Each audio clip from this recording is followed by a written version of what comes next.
I'm Marty Stauffer, and this is Wyoming. Wow! The Tetons must be our most beautiful mountain range. In fact, Wyoming is a state of mosts. Excluding Alaska, Wyoming has more wildlife, both in sheer numbers and in diversity, than any other state. Wyoming has the most bighorn sheep, the most Shiras moose,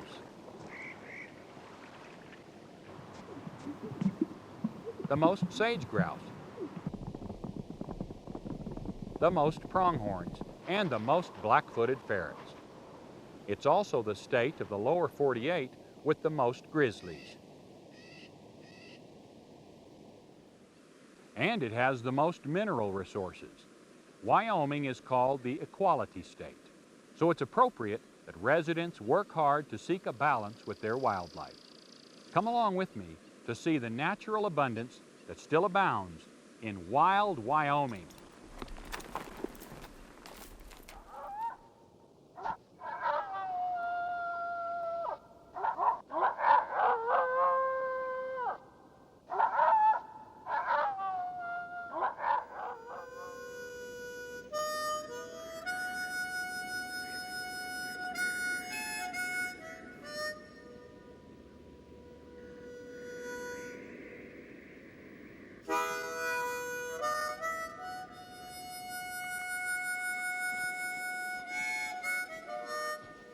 Winter in Wyoming. Just a thought sends shivers up my spine. Temperatures can plunge to 50 below and stall there for weeks on end. Despite the bitter cold, the thermally heated waters of Jackson Hole and Yellowstone stay open. Coyotes prowl the snowfields and river margins looking for their next meal. Trumpeter swans, insulated by 2 inches of down and feathers, feed year-round in the hot springs. An opportunistic hunter, the coyote checks out the health of the wildlife in its 50-square-mile home range. On occasion, an immature, injured, or careless trumpeter can fall prey to this clever predator.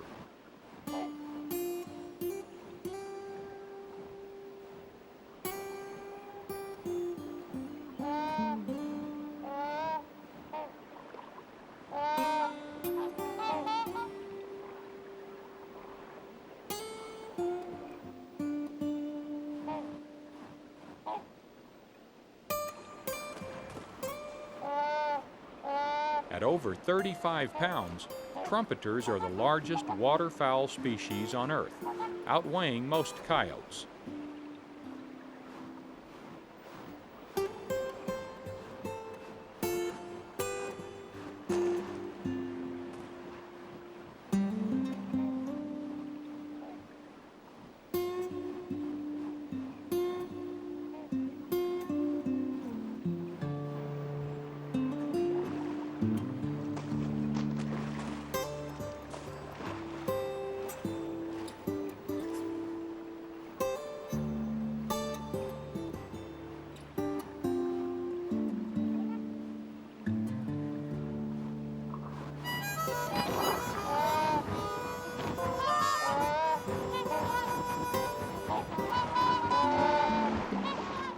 The trumpeter's 8-foot wingspan propels it to safety.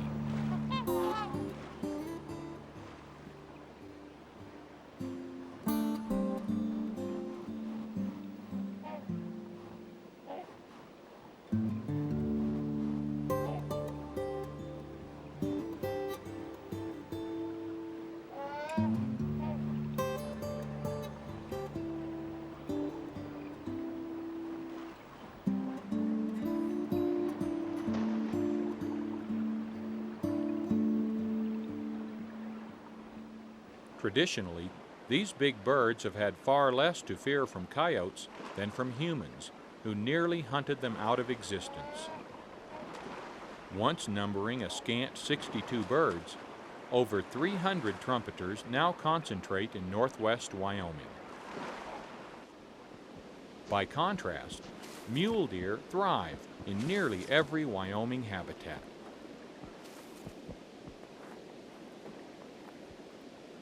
Where their ranges overlap, white-tailed bucks will breed mule deer does, but not the reverse. This phenomenon could lead to the eventual demise of the mule deer.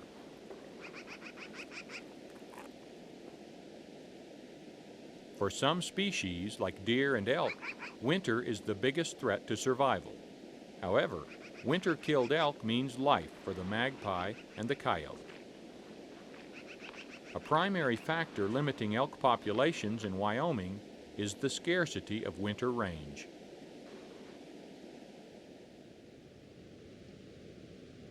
To the southeast of Yellowstone and the Tetons, the craggy peaks of the Wind River Mountains rise from the surrounding countryside. The range contains the largest herd of bighorn sheep in Wyoming, including 1,600 head on the slopes of Whiskey Basin. These once numerous herd animals were slaughtered during the settling of the West. Now, wildlife field crews are reintroducing them to other parts of the state, including, ironically, the Bighorn Mountains. Wyoming ranks second only to Nevada in the number of wild horses that graze its vast open country.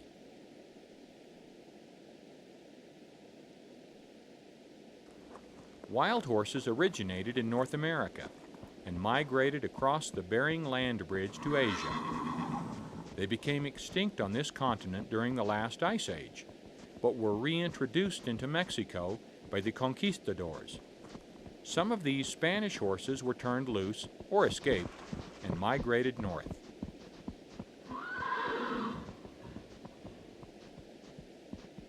Perhaps 2 million roamed the range at the beginning of the 20th century. Now, only 4,000 Mustangs are found in all of Wyoming. They compete with domestic livestock for grazing, and a debate centers around government roundups. The roundups may keep herd numbers too low to ensure genetic strength and ultimate survival. Wild animals in Wyoming must also compete with an enormous fossil fuels industry, a condition one conservationist calls a wealth of wildlife in conflict with cash. Wyoming has been dubbed America's fuel pump, raking in mega millions each year from the sale of energy to other parts of the country. The environmental price has been devastating.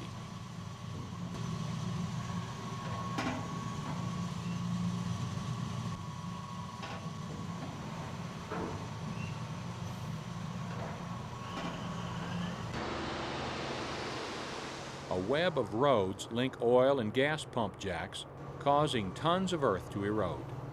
The state's air and water has been fouled. Ironic, considering that the population of the state has been steadily declining.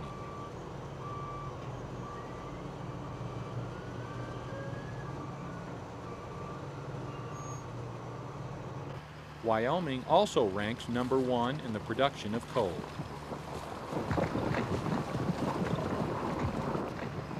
25% of the nation's reserves are buried under the Wyoming prairie. A trillion tons of coal. Wyoming coal drives the massive Jim Bridger power plant and other energy facilities across the country. Sulfur dioxide discharge from plants like these significantly contributes to global warming. Yet, the demand for electricity grows.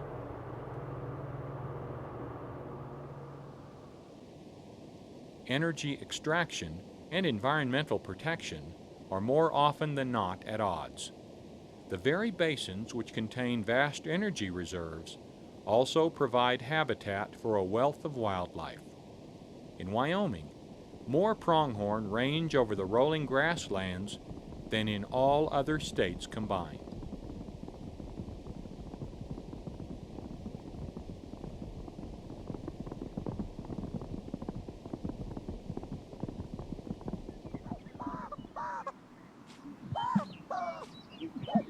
Sage grouse gather on traditional booming grounds, called leks, where the cocks display for the attention of the hens.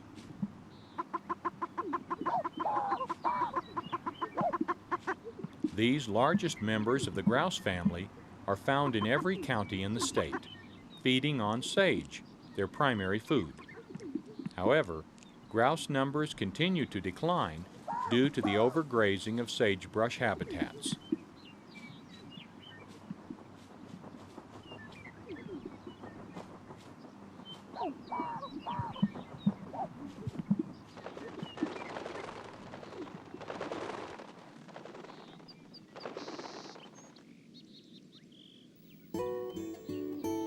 Despite such problems, breathtaking beauty remains.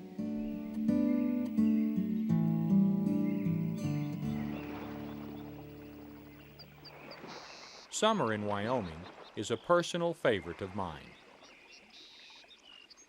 In northwest Wyoming, Shiras moose are common, especially in riparian habitat around lakes and rivers. Calves stay with their protective mothers for a full year, and even though they're smaller than their Alaskan counterparts, Shiras moose are still imposing animals. With their long legs and closable nose flaps, moose are ideally suited for foraging on sodium-rich aquatic vegetation. They can submerge for up to 4 minutes and swim for miles.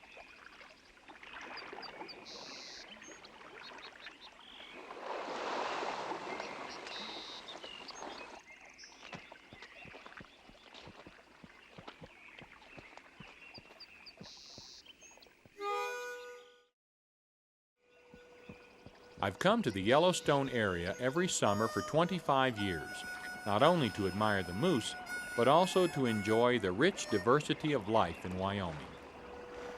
Slow and easy. Oh, Maggie, oh. Oh, kind of deep. Good girl. Good girl. Oh, girl. Oh, girl. Good girl. Good girl, Maggie.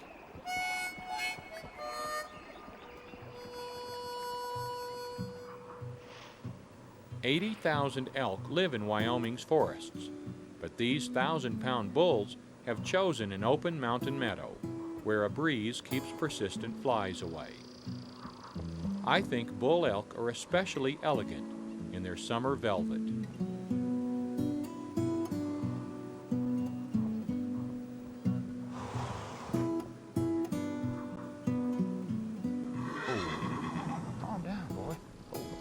Hold it.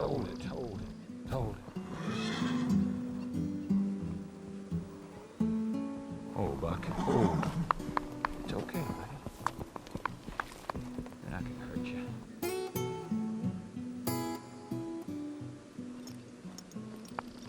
Let's go. Come on, Maggie. Bulls and cows go their separate ways for a major part of the year. Small bachelor herds are a common sight.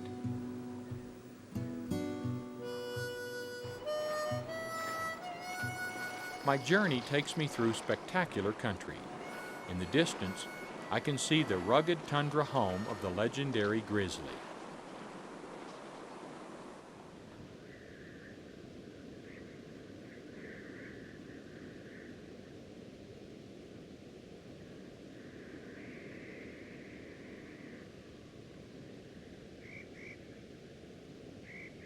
Cubs, like this one from last season, may stay with the sow for 2 or 3 years, then travel with their litter mate for another few years. Baby bears are closely guarded by their cautious mother, who has her paws full keeping track of the playful youngsters.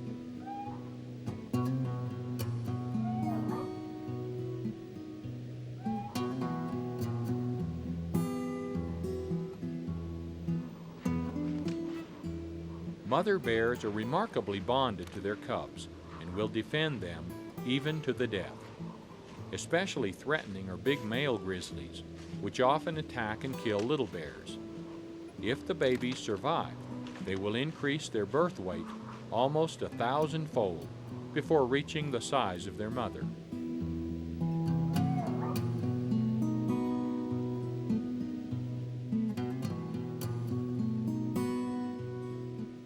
Grizzlies make the most of the short summer. Plants, berries, insects, and mammals like ground squirrels tempt their omnivorous palate.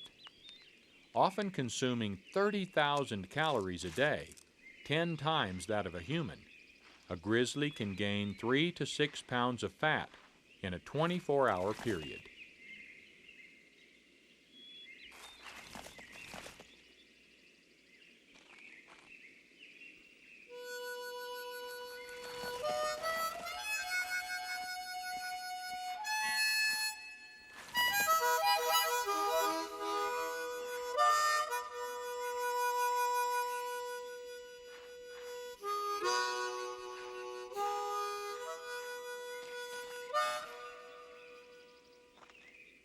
Another omnivore, the raven, is common in rugged western landscapes, which it shares with red squirrels.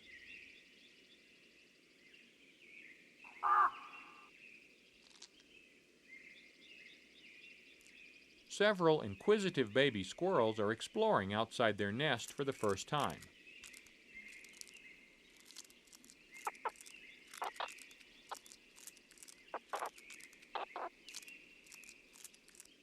The ravens watch, sensing that a meal of reckless little red squirrel may be at hand.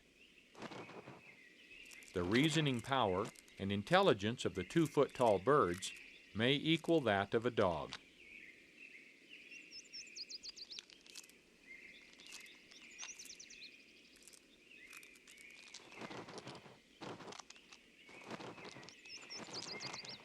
Prudently, the tiny squirrels retreat to the safety of their nest hole. Nearby, a cow elk tends her newborn. The calf will lose its spotted baby coat when the aspen begin to drop their leaves.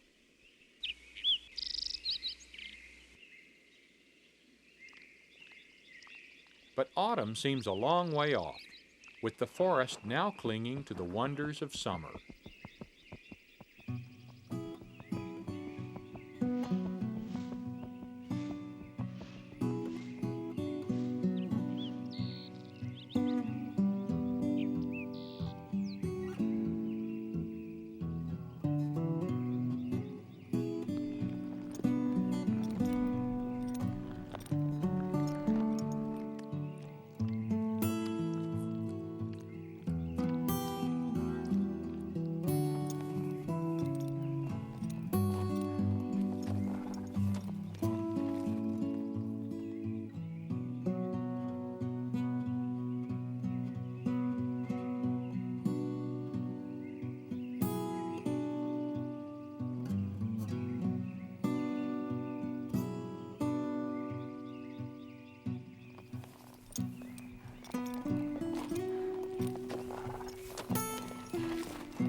What must the West have been like when the soft footfalls of moccasined feet were the only traces of man?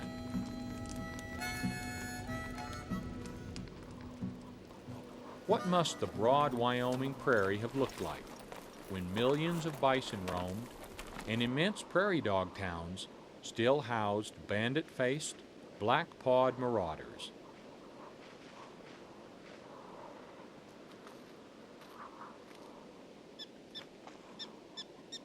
The rarest mammal in North America, the black-footed ferret, was believed extinct in the 1970s. Then, unexpectedly, miraculously, in 1981, a Wyoming rancher brought in a dead weasel to a taxidermist, who identified the weasel as a black-footed ferret. Once they lived throughout the Great Plains, but when the prairie dog, their main food base, was eradicated, so were they.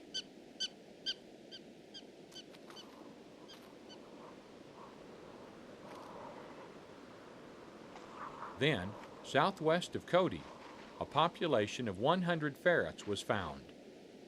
Soon after, an outbreak of distemper reduced that number to a mere 18. Fearing the species would be lost, wildlife officials stepped in. In 1987, they trapped all 18 ferrets.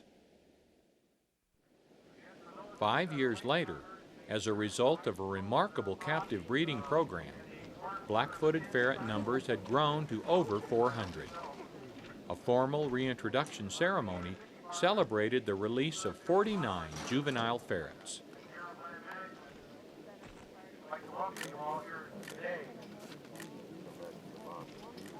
Four-month-old adolescents were selected because adults become too conditioned to captivity. The young ferrets were placed in outdoor holding cages near prairie dog towns. Badgers are aggressive predators of black-footed ferrets, so the release cages were mounted on stilts.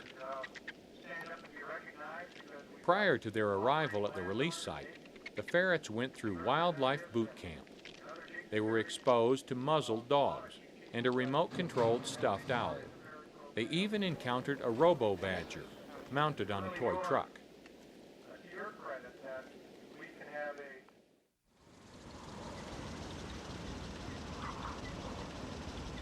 During the weeks that followed, attendants came to check on them and clean their cages. The caretakers brought water and a diet of fresh prairie dog. A plastic tube from the nest box to the cage was left open, but the conduit to the ground was sealed for the first 10 days. The tubing simulated the tunnels in prairie dog burrows. On the 10th night, the conduit onto the ground was opened. Attendants continued to put food in the cages until the ferrets failed to return for 5 successive nights.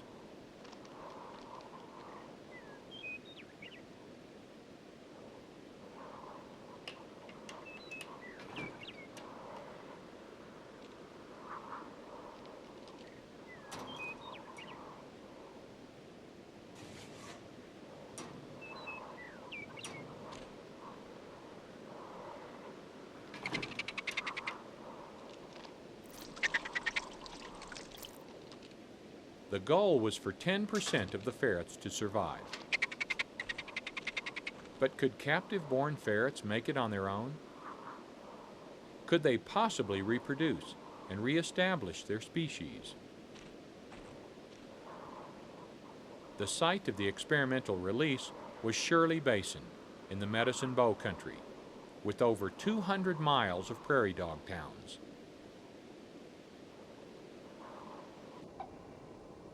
U.S. Fish and Wildlife biologists manned remote tracking stations where the movements of 36 collared ferrets were recorded. Radio telemetry revealed that most juveniles left their cages never to return. The majority remained close to their release site. However, one traveled 13 miles from the core area. Then, the signals died out. The following spring, ferrets were observed, alive, in the release area. Since their release, 5 deaths have been attributed to coyotes, and at least 1 to the ferret's cousin, the badger. Like miniature bulldozers, badgers dig for prairie dogs. They will just as readily kill a ferret.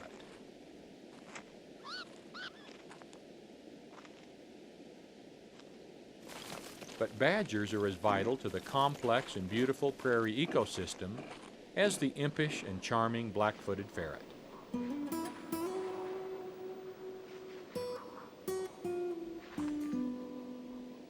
In the summer of 1992, ecstatic biologists observed a female ferret with 2 young in Shirley Basin. This historic event marks the first captive-raised mammal to survive and reproduce in the wild in North America. The ferrets have come home to Wyoming, where it's still possible to dream of the Wild West and to live that dream, at least for a few weeks each summer.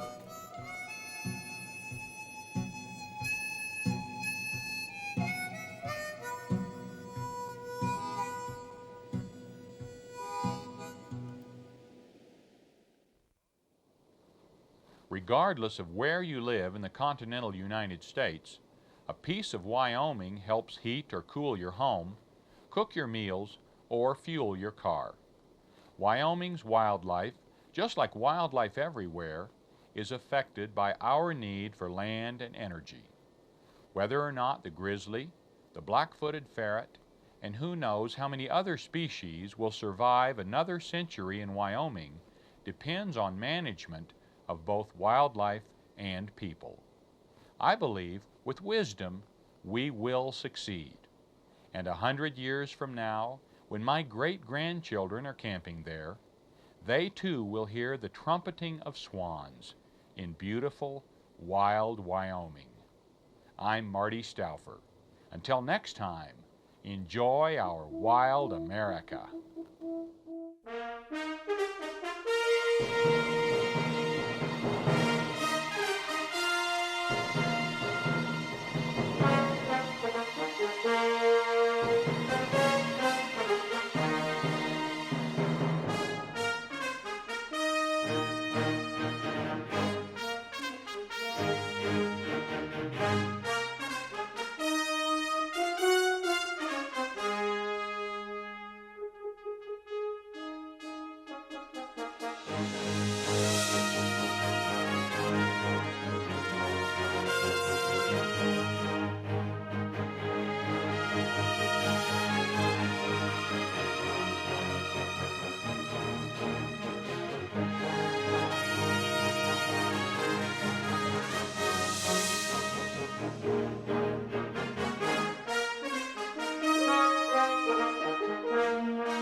I'm Marty Stauffer.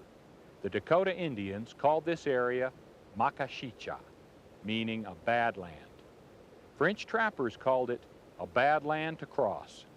Today, we call it Badlands National Park. From a human perspective, it may indeed be a bad place, dry and desolate, with eroded canyons that form a natural maze of enormous complexity. But for the animals that live here, there's nothing bad about it at all. For them, the Badlands are home.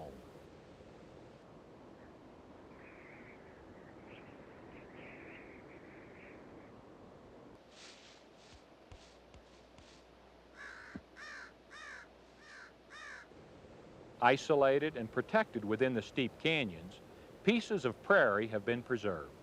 Each is small, but combined, they form our largest mixed grass prairie ecosystem. Let's meet the animals that live here in the Badlands.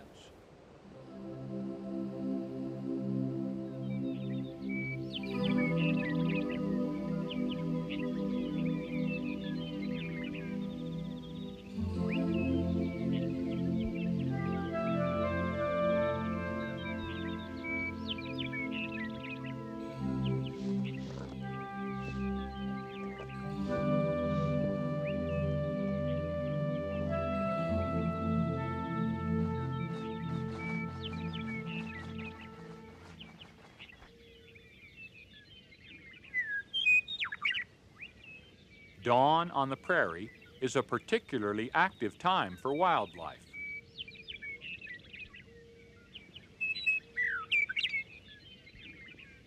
As the temperature rises, mule deer follow the shadows into the deep, cool canyons.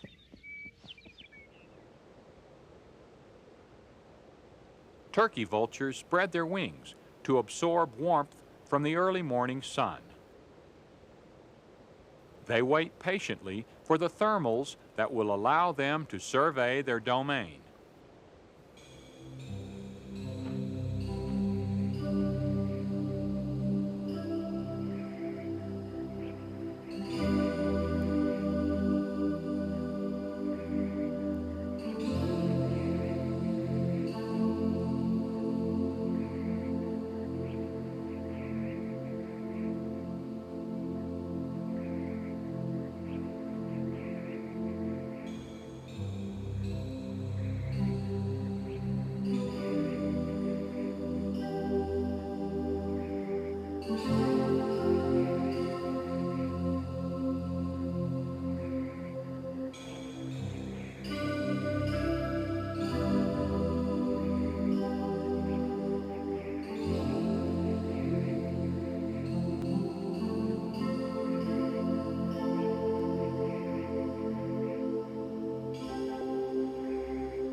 South Dakota is home to some of our lushest, most fertile prairie soils.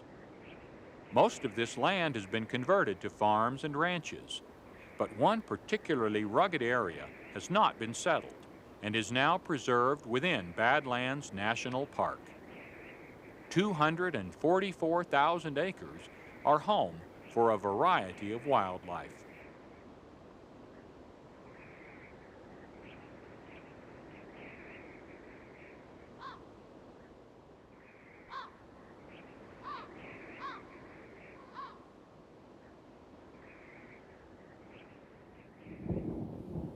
It's an enchanted land, scoured and sculpted by water, a fraction of an inch at a time.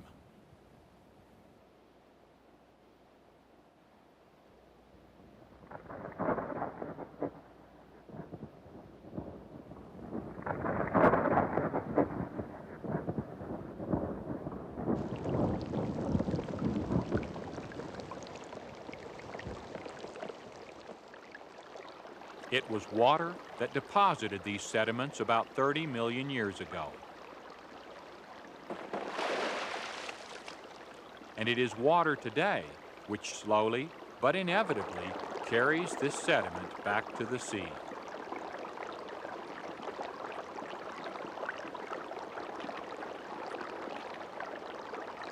Each year, erosion reveals new secrets locked for millennia within the soil.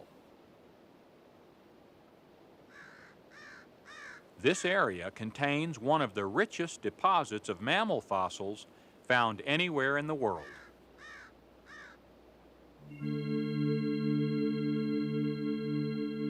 30-million-year-old specimens, like this hyracoddon, were followed later by mammoths, camels, and a host of other grazing animals.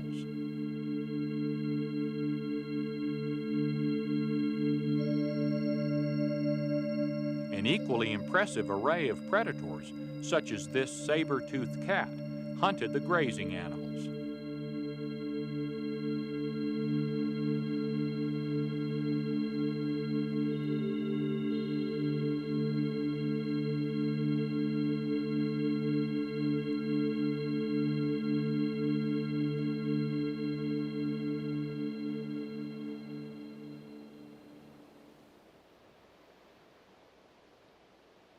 All of these species became extinct or evolved into new forms, but their fossil bones played an important role in establishing the park and protecting the animals which live here today.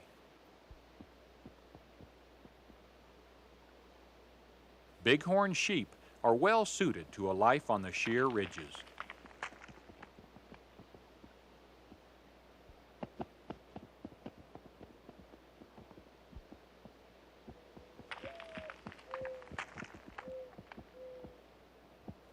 fact, most of the time they remain near steep slopes, where safety is only a few bounds away.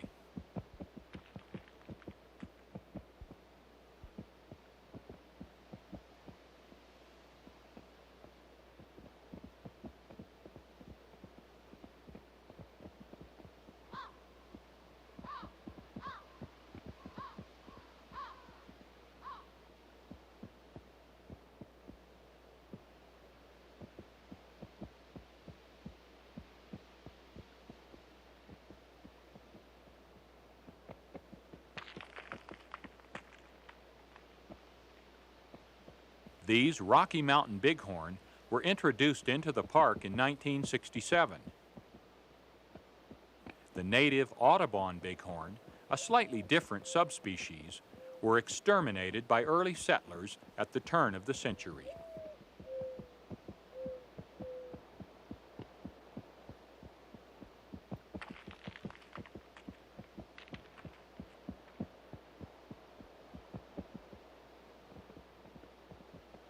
Grizzly bears, bison, wolves, and elk all became locally extinct soon after the arrival of hunters and homesteaders.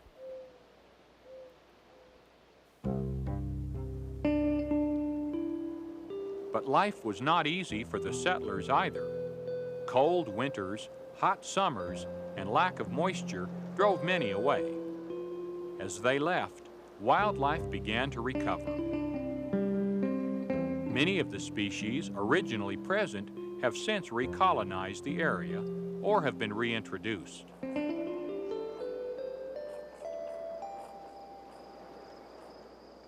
Once again, the Badlands belong to wildlife.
When our ancestors moved west, prairie dog towns blanketed much of our grassland.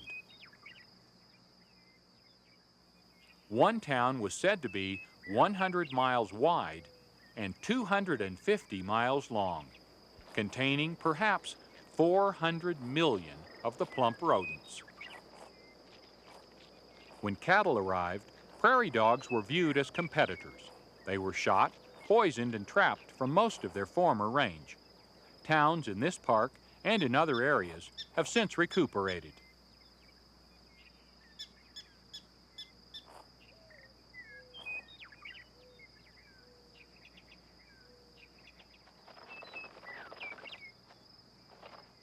Prairie dogs play a critical ecological role on the grasslands. Their digging helps aerate the soil, and their burrows provide a year-round refuge for many other small mammals, reptiles, and insects. Trimming the vegetation close to the ground may be a rancher's nightmare, but to the prairie dogs it makes good sense. This strategy ensures a constant supply of fresh green shoots, as well as better visibility of predators.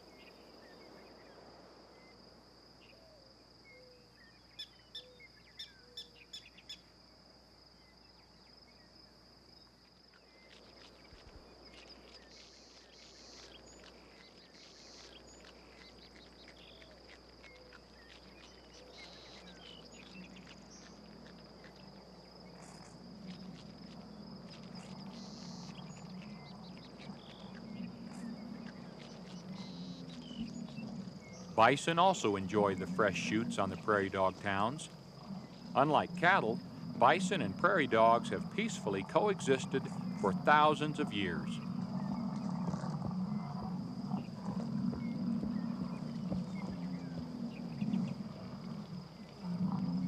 In the 1800s, hunters reduced the great herds of bison from an estimated 65 million to a mere 1,000.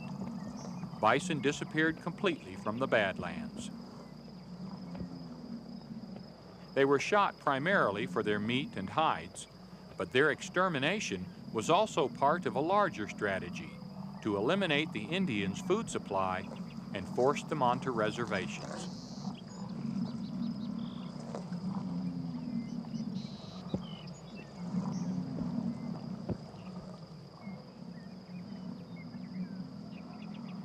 A small group of bison was reintroduced into the park in 1963. Today, there are about 500 here, and their future seems secure.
By midsummer, the tempo in the bison herd is increasing rapidly. Bulls, which are solitary most of the year, join the cows. This congregation marks the beginning of the rut.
Bulls fight for the right to tend a female in estrus. Often, a cow will be pursued by a large group of eager bulls.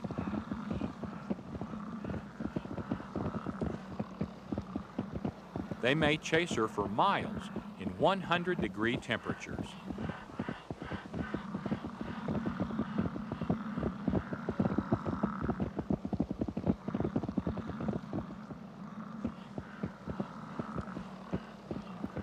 It seems like a costly method of reproduction, yet it ensures that the strongest bulls breed most of the cows.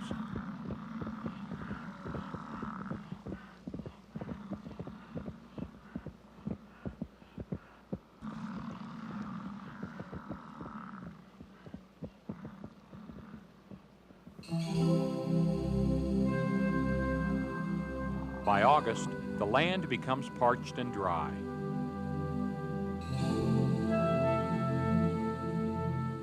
Small streams and ponds gradually disappear, forcing the animals to move to new areas.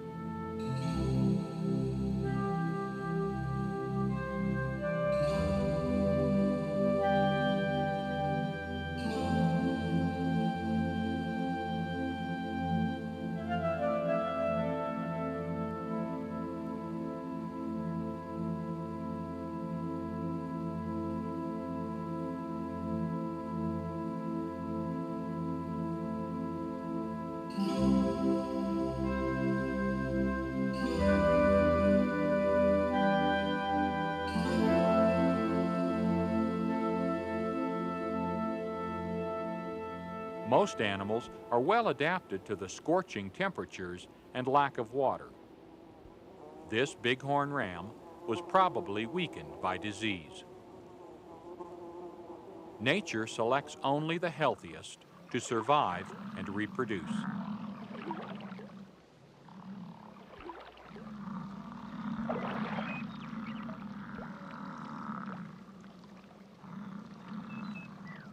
One reason that humans did not remain in this area is the lack of good water.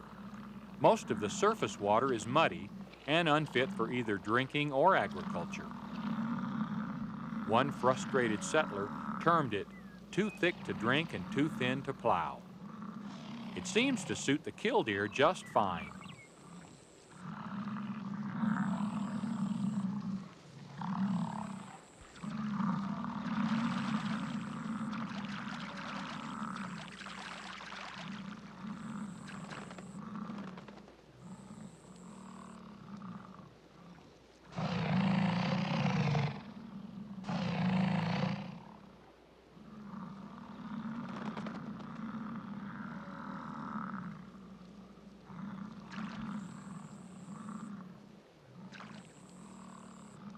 Temperatures can exceed 100 degrees for several months, so the few remaining water holes get plenty of visitors.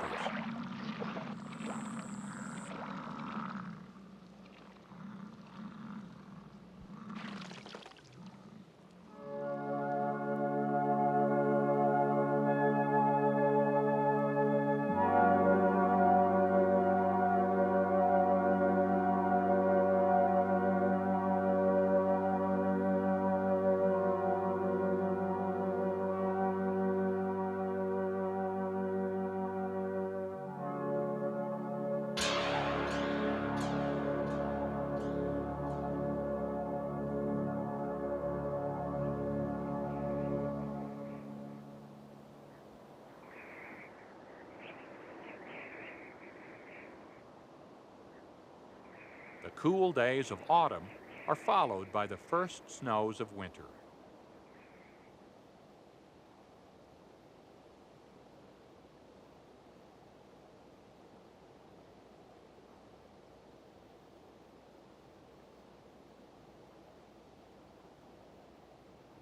By late November, bighorn sheep gather for their rut.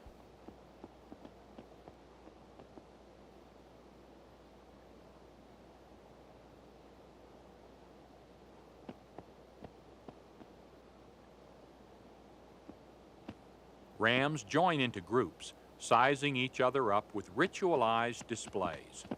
This behavior establishes a dominance hierarchy for breeding privileges.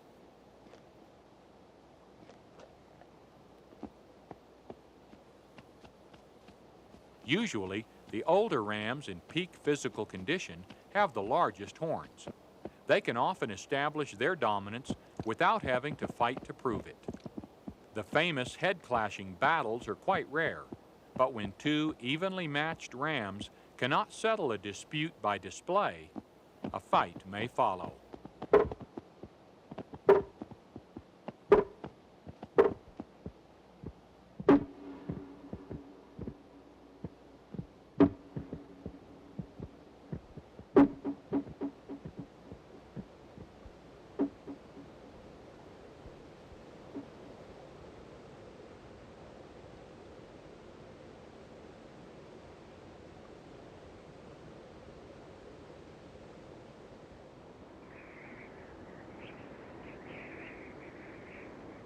Winter in the Badlands is a quiet time.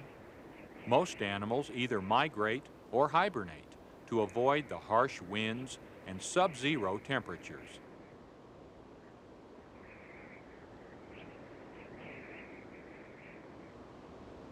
Rattlesnakes spend the winter in underground communal dens.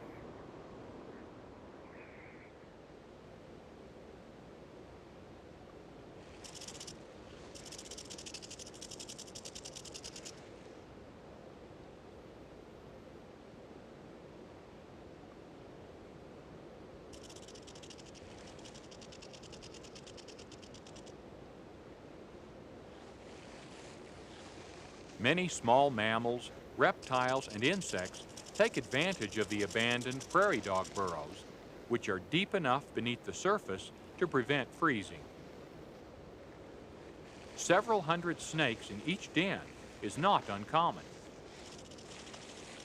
Only occasionally do they become irritated enough with one another to strike, but the bite is rarely lethal. Carrion beetles also use the snake's den. Exactly why they're here and what they're doing remain a mystery.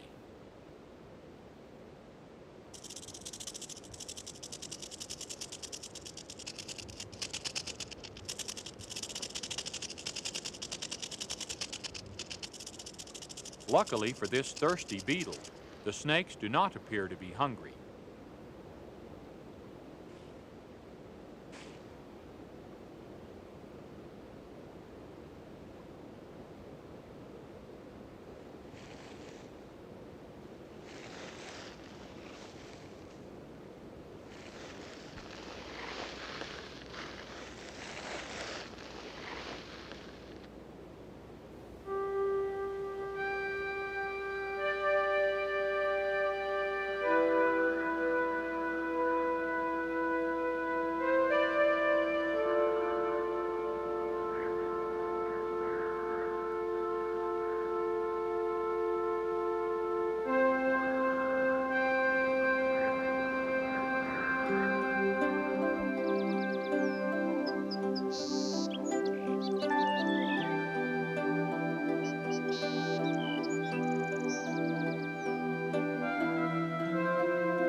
There are many lessons hidden within these chiseled canyons.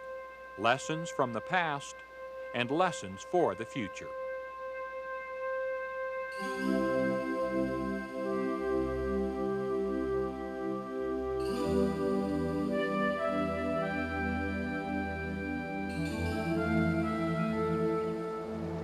In a time when wildlife is all too often declining, it's comforting to know that given the opportunity and a little help, wildlife can make a comeback.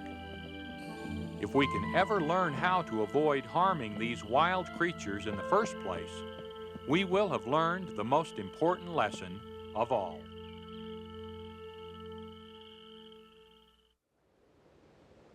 The Badlands are home to an abundant variety of wildlife that's well adapted to life among the steep spires.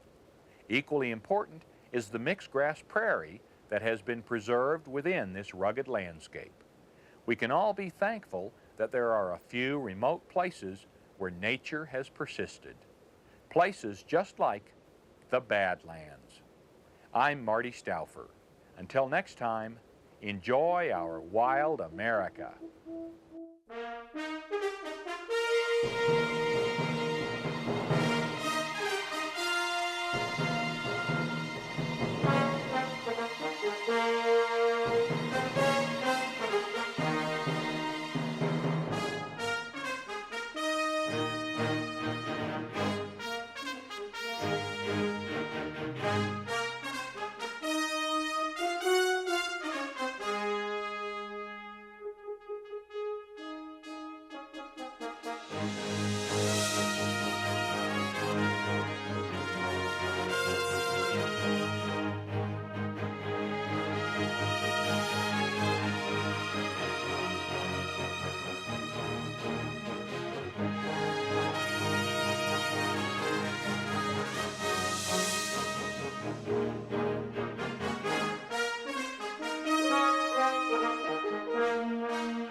I'm Marty Stauffer, and this is Yellowstone National Park, located in northwest Wyoming.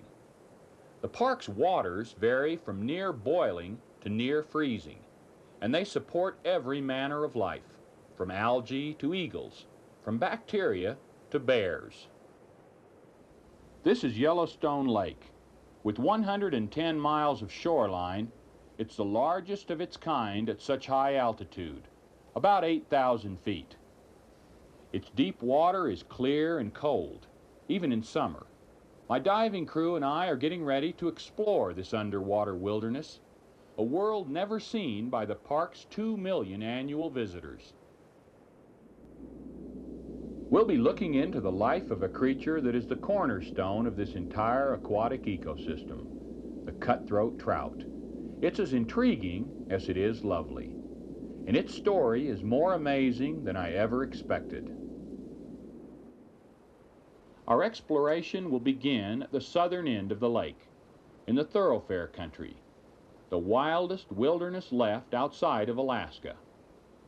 Join us as we search for the essence of this wild and beautiful place, the brilliant cutthroat.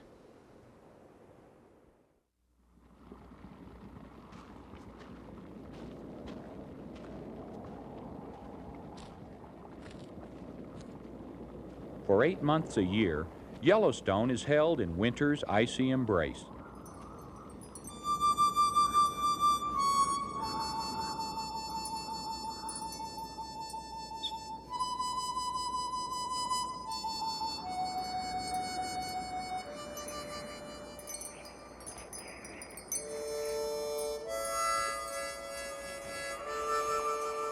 The total number of visitors for the entire month of January is less than the number that come here during one day in July.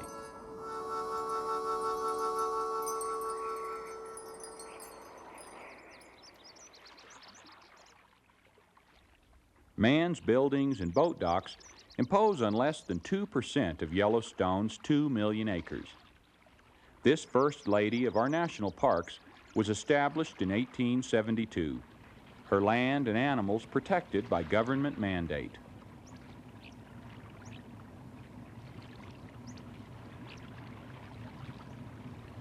In her huge lake, there lives the world's largest inland population of cutthroat trout, and they're the reason that we're here.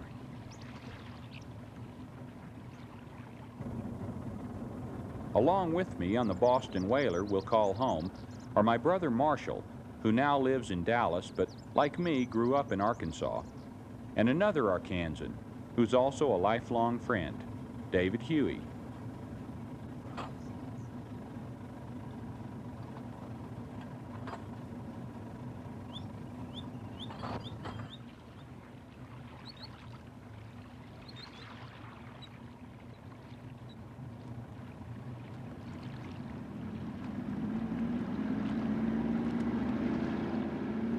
One of our 47 national parks, Yellowstone is nestled in the mountains of northwestern Wyoming. Near its center lies Yellowstone Lake, and on the northern shore of the lake, our base, Bridge Bay Marina. We head out of the marina toward the southeast arm and the thoroughfare country beyond. The lake is not only large, it's ancient. Some 600,000 years ago, a volcanic explosion formed portions of the lake basin. Later volcanoes alternated with ice ages to sculpt the landscape that we love so much today. Man the hunter arrived on the scene some 5,000 years ago. Yeah, that looks like a good place. Yeah, I'll go show Marshall. Right here.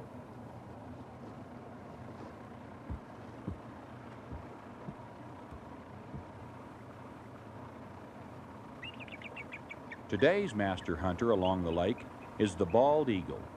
This rare predator now finds sanctuary here, one of the few remaining places it nests. Nesting populations, although never large, have remained stable over the past few years. Just to catch even a brief glimpse of a bald eagle, our national bird, fills me with wonder and pride. I'm barely prepared for what's about to happen as Marshall, David, and I discover that we're not alone in our quest for the cutthroat trout.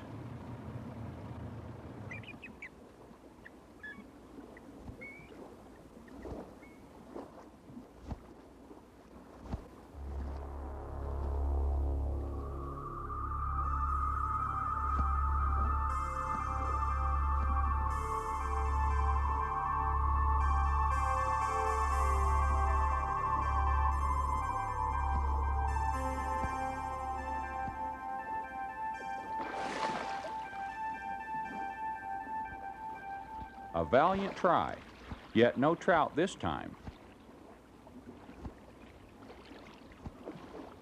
In other parts of the country, the eagle's diet may run as high as 95% fish.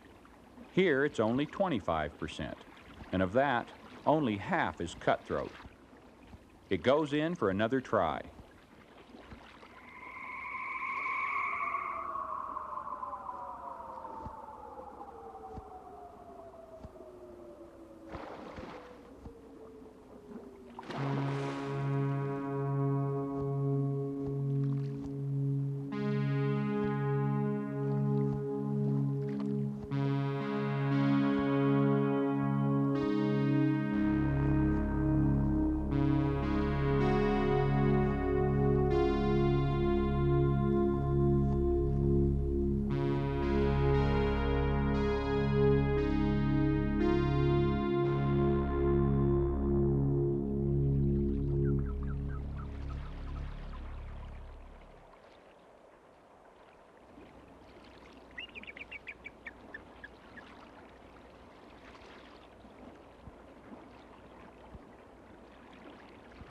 The pair is occupied with family duties, providing for hungry young eaglets at the nest.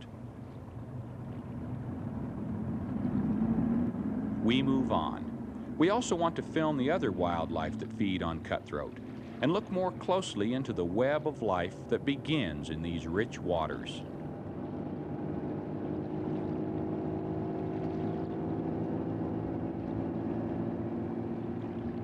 A smaller cousin of the bald eagle comes here every summer from as far south as Costa Rica to feed its young on the wealth of trout. The osprey. Over 90% of its diet is cutthroat. It specializes in catching the smaller fish. The major predator of adult cutthroat and a most unlikely looking title holder is the white pelican. Because of its ability to catch the larger, mature trout, the pelican competes very little with the osprey, which eats mainly smaller, immature fish. The lake hosts a summer breeding colony of about 500 pelicans, the last one left in Wyoming. Eagle, osprey, pelican. That they can survive here is a living tribute to the management plan of the park and to the importance of the cutthroat trout.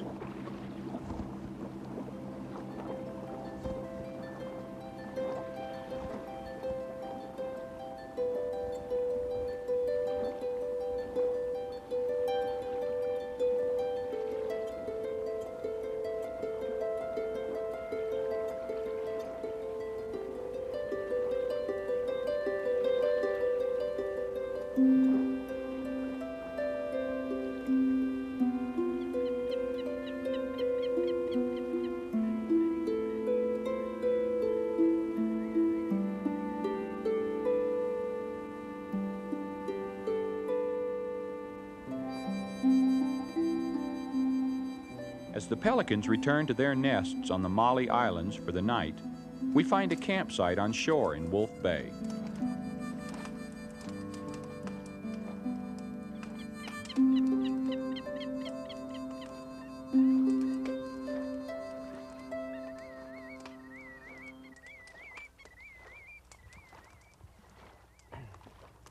Man, this smoke follows me wherever I go. You know why that is? Even if you're sitting at a campfire by yourself, You know why it seems like it follows you? Because it does. How's that? Your body creates heat, radiant heat, creates a spiral in front of you and sucks the smoke in. And even if you move around the campfire, when the smoke seems like it follows you, it does. Yeah. I'm serious. Yeah. No, I read that. Heck, I get it. Sure. Sure, Marty, sure, uh-huh.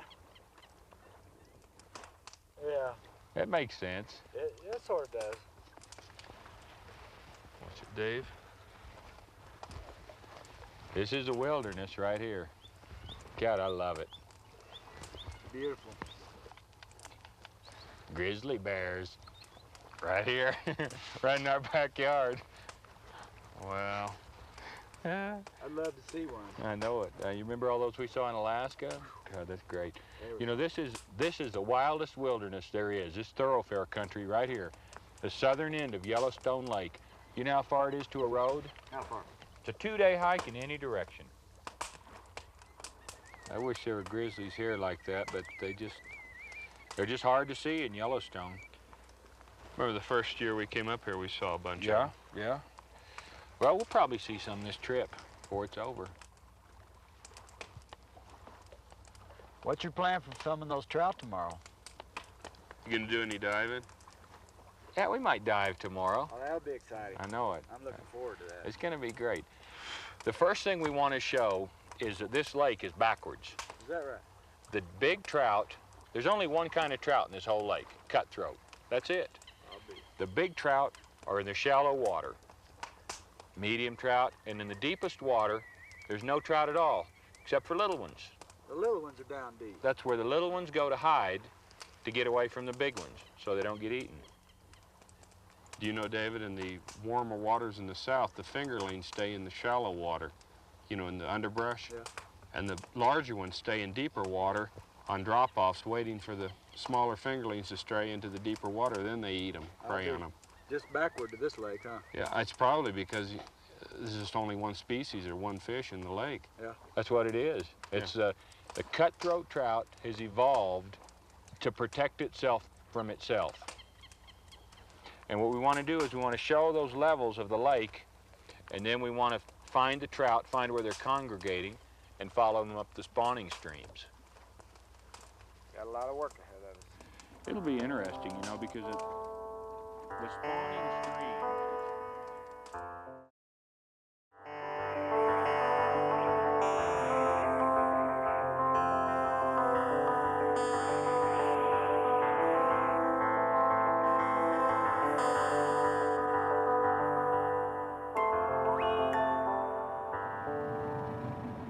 The next morning we head farther south. We'll be diving at the limit of where motorized traffic is allowed.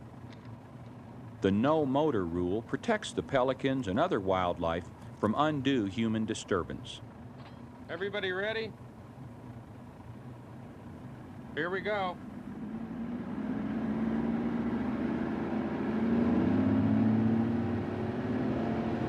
Our destination is Plover Point. Deep in the heart of wilderness, it's the perfect place to begin our search for cutthroat.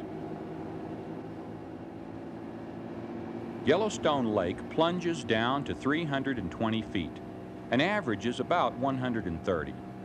Plover Point is surrounded by several miles of relatively shallow water, only about 40 feet. Adult trout are rarely found deeper than that, and all trout stay within the top 50 feet of the lake.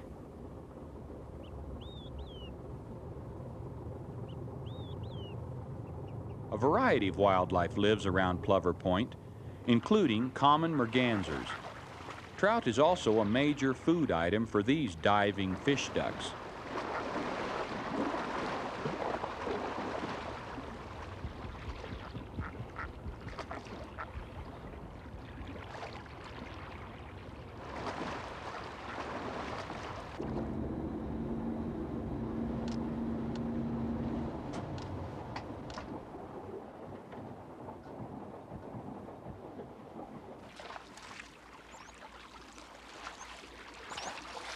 This is clear.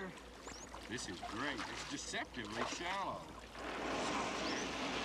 All right, let's get that diving equipment out.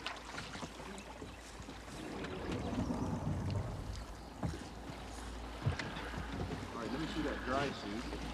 That's first. Okay, you guys get that raft in the water.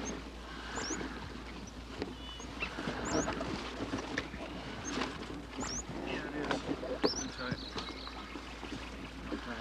Try to go through. Okay, ready? See this thing in.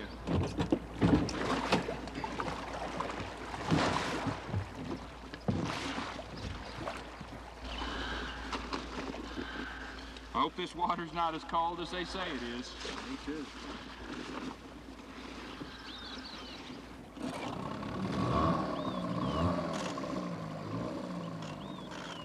Marshall takes off in the raft to set out the warning buoys, while David prepares and checks the diving gear. The pressure change because of high altitude and the frigid temperature of the lake water require extra precautions.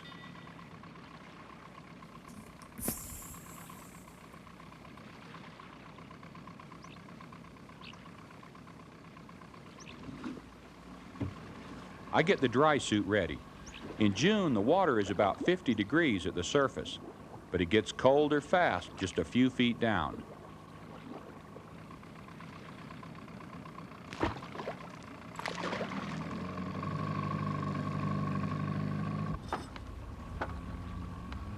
Hypothermia is possible even in summer, thus the dry suit, which retains body heat better than a wetsuit. All right, zip me up. Warm? Yes. Claustrophobic? Well, maybe. I hope that feeling won't hit me underwater, but my snug dry suit and face mask and all the dangling gear are telling me otherwise. The diving buoys Marshall is setting out are another precaution. They'll warn passing power boats to steer clear.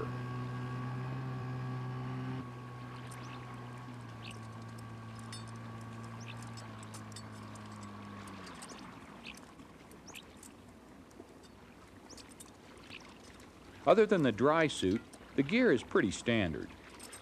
A weight belt to sink me down and a buoyancy compensator to get me back up. Those, along with the tank, add up to more than 100 pounds.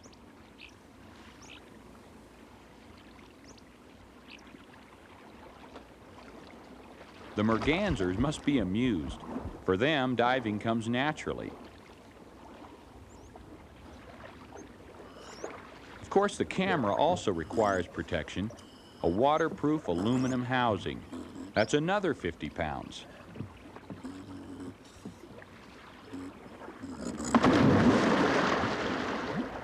At last.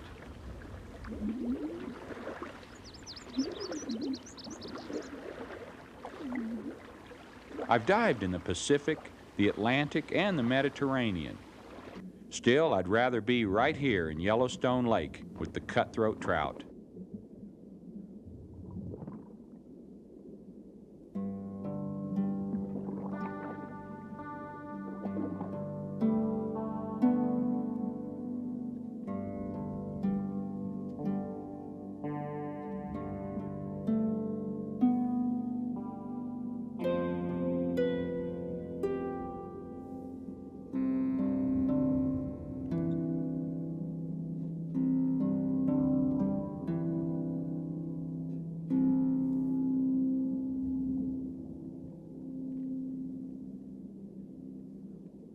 This cold mountain lake is barren by sea level standards. It lacks any large crustaceans like crayfish, but it abounds in smaller members of that same family.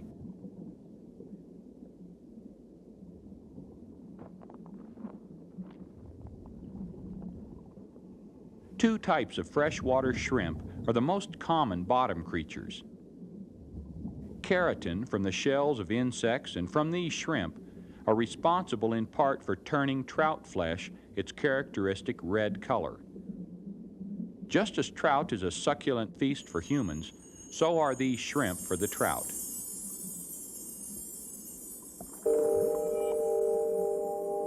Discounting man, the cutthroat is top predator in this food web.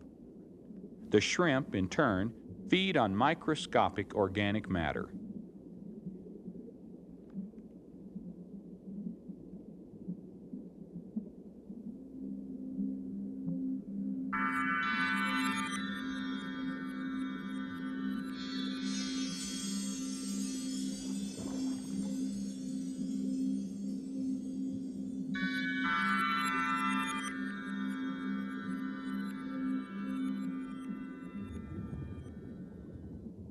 Low nutrient concentrations and cold temperatures limit the life forms in the lake. But a number of plants have also adapted to survive here.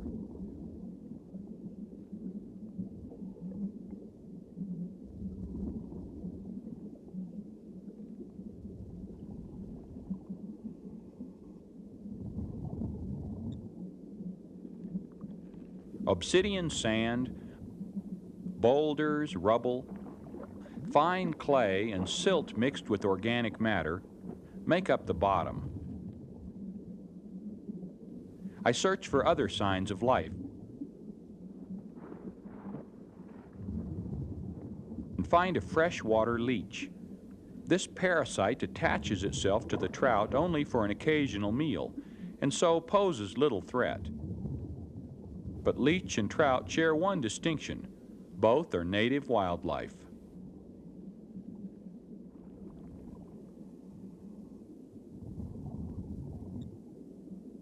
Leaving the leech behind, I come upon a strange discovery.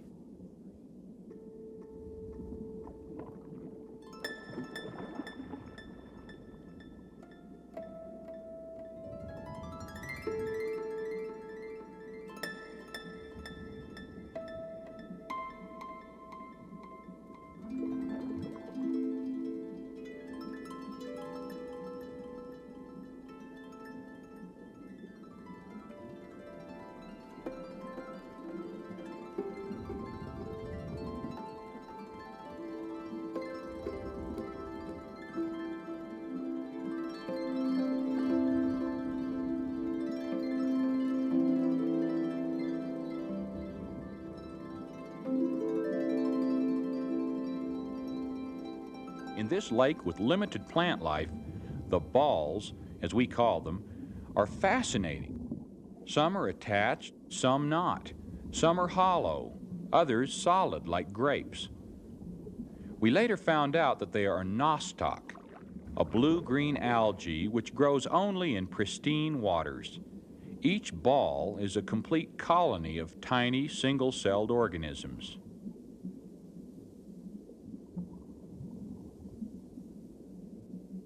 On my way back to shore, I come across some long-nosed suckers. Native to Yellowstone River, they were accidentally introduced into the lake. It has not yet been determined whether their presence is harmful or helpful.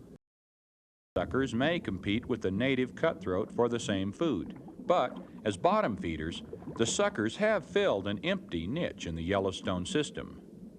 The smaller red-side shiners were also introduced into the lake from other park waters. Though they have established a firm hold here, their influence on the trout is also not entirely understood.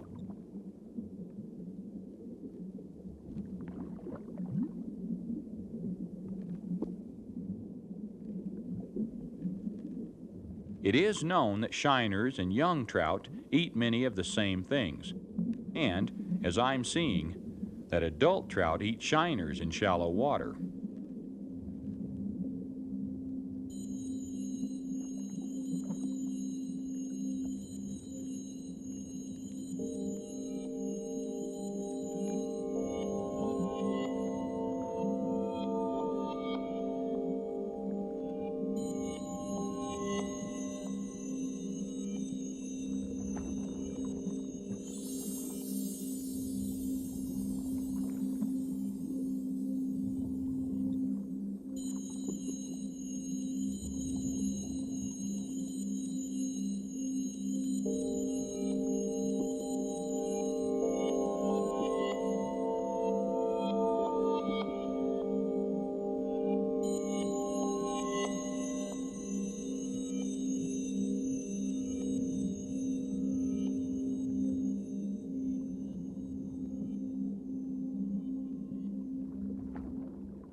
These young trout, or fry, stay in deeper waters.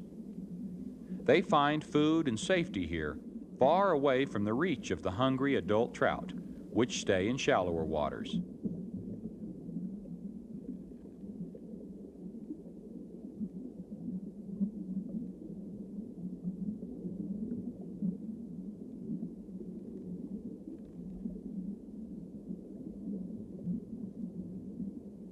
Soon, many of the adult trout will leave. How they survive a perilous journey from the lake to their spawning areas is the next part of our story.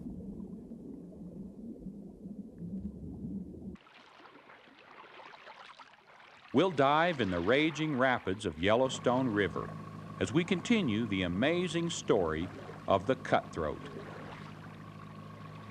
I'm Marty Stauffer. Until next time, enjoy our wild America.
I'm Marty Stauffer. Little more than a century ago, our Midwest was almost entirely a sea of grass. Hundreds and hundreds of miles of beautiful open prairie produced rich grassland, and the grass supported teeming herds of wildlife. Here our country's pioneers came. Some hurried further west to escape the monotony of the plains, but many stayed to cultivate them. Within a few decades, one of the largest and richest natural ecosystems on Earth was crisscrossed by roads and fences, plowed into the productive fields of today's corn and wheat belt. Our national park system was established to preserve examples of America's original landscape, along with its native plants and animals. Yet there is no national park to represent the vast plains that gave greatness to a young nation. What would it mean, and what would it take to create a prairie park?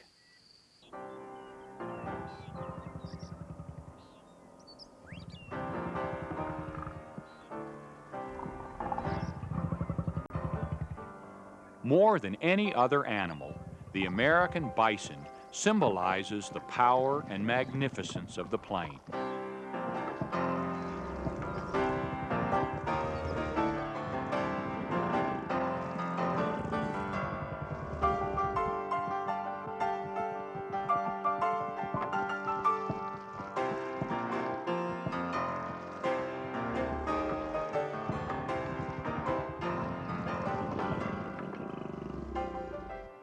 It's estimated that as many as 60 million of these shaggy beasts once roamed the open prairie, the greatest spectacle of herd animals ever seen.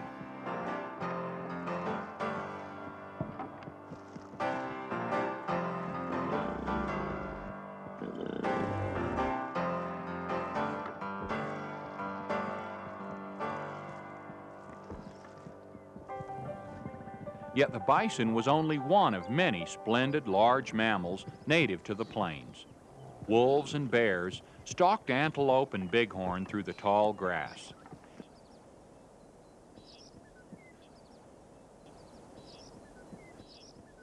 The bison was an indispensable source of food, clothing, shelter, and fuel to the Plains Indians. But Indians and bison were obstacles to the settlement of the prairies. In a few short, bloody years, both were pushed aside to make room for the white man's progress. Grassland fit for bison was also fit for cattle. And soil that supported an impressive array of lush wild grasses was great for growing crops. Families hurried west in caravans to break the soil and to stake their claim.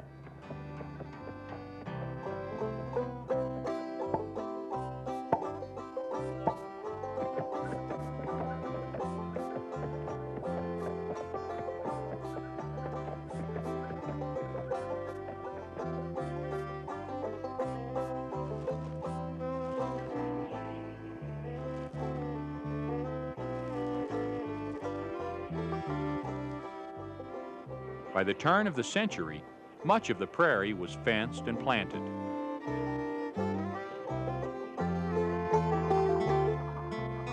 Increasingly complex machinery made it possible to replace more and more native grassland with waving fields of grain.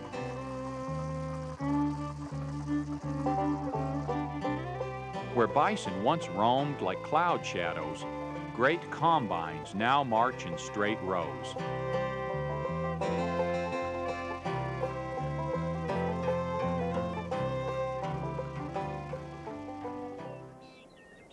Grass is basic to both prairie and plains, but different grasses growing to different heights create different types of grassland. The tall grass prairie is a sea of saddle-high blue stem, switchgrass, and cordgrass. Farther west, these same grasses grow shorter, and along with others like buffalo grass, create the mixed grass prairie.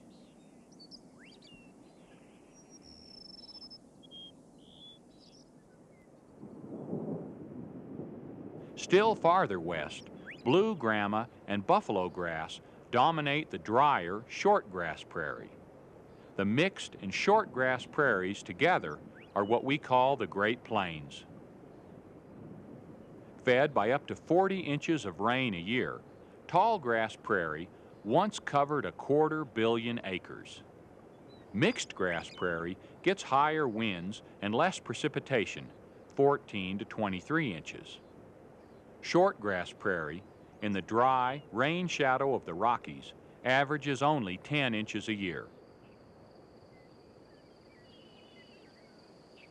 Each type of prairie is graced by its own special galaxy of wildflowers.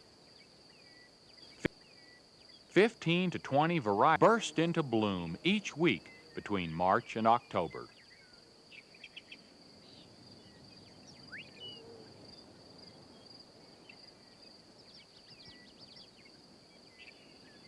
Grasses may seem dull by comparison, but their leaves and stems are arranged for maximum photosynthetic efficiency. Grasses are also flowering plants, the third largest family of flowering plants in the world. Grass flowers are small and inconspicuous, but close up, they're as pretty as any other kind. Both flowers and seeds provide food.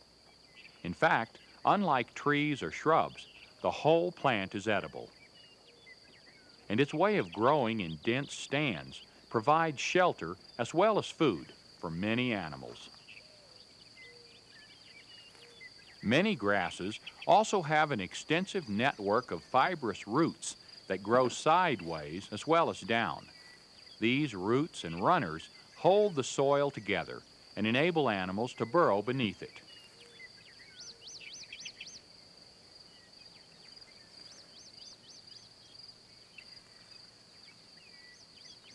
Complex root systems present several advantages to the grass plant and to animals which depend on grass for food. In times of drought, the deepest roots remain in contact with soil moisture, so the plant can survive.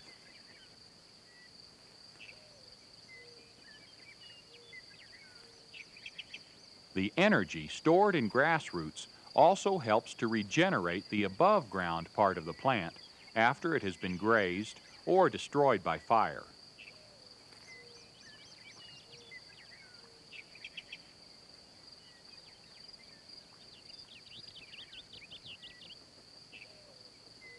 Another advantage of grasses is that new growth takes place at the base rather than the tip of the leaf.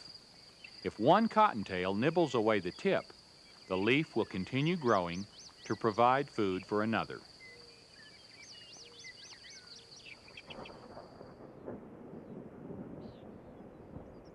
But the single most important factor in prairie ecology is rainfall. The shortgrass prairie, where the antelope play, is green only during spring rains. During the hot summer months, these high plains lie brown and dormant. Fortunately, grass retains its nutritious qualities even when dry. With no trees in sight, The great horned owl builds its nest and raises its young on the ground, sheltered by sagebrush. Wind, as well as rainfall, also controls life on the plains.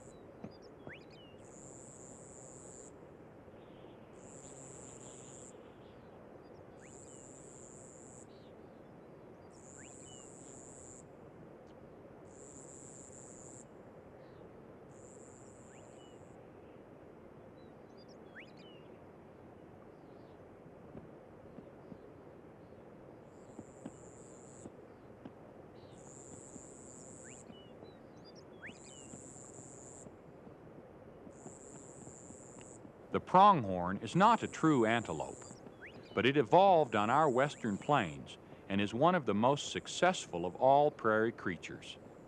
One of the fastest animals on Earth, its speed and keen eyesight are ideal adaptations for avoiding prairie predators.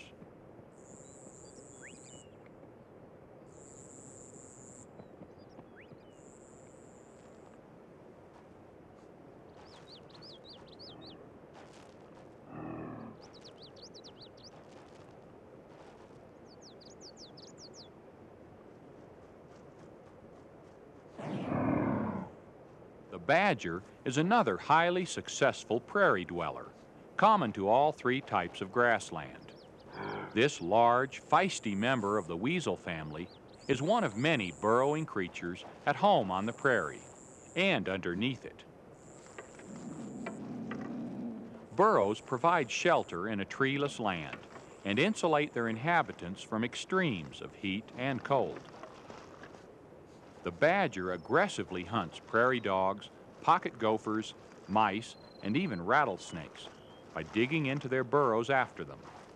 If the occupant is away, the badger will dig in and wait for it to return. Badgers are solitary creatures, except during the mating season, when they briefly form pairs.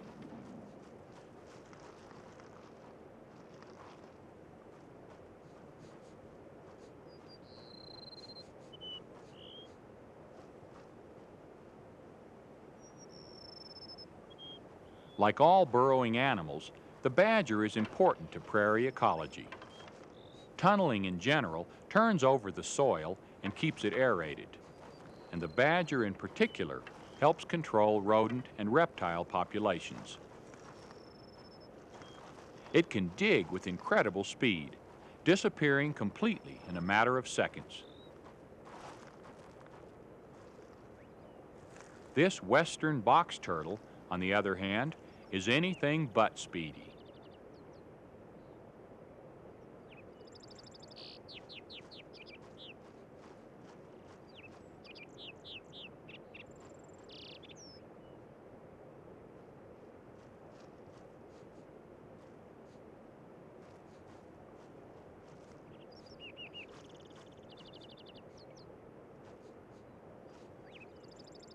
A badger will eat whatever it can get its long, sharp claws on or into.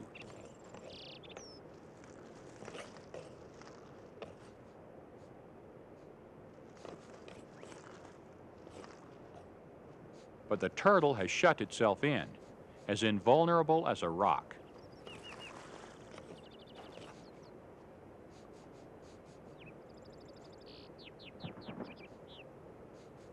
The harder the badger pries with its claws, the tighter the turtle clams up.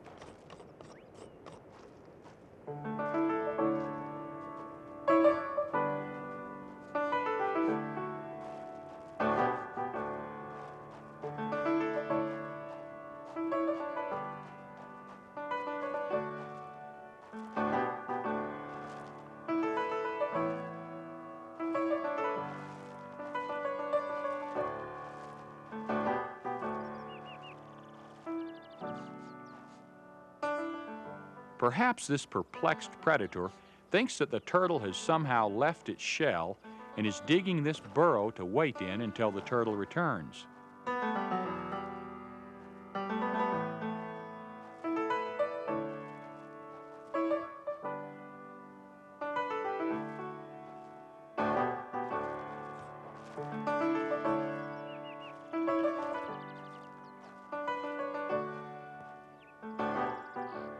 the loamy prairie soil gets a good loosening up as the badger performs its baffled dance of defeat.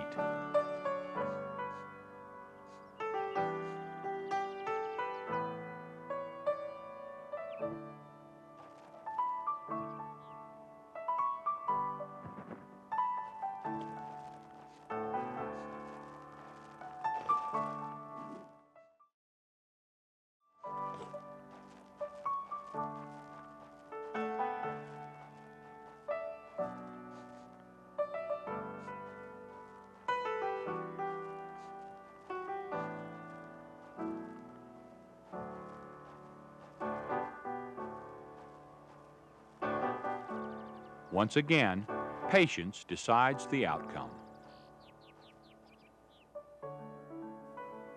In a similar way, the effort to establish a national prairie park has required great patience, and the course has often been stormy.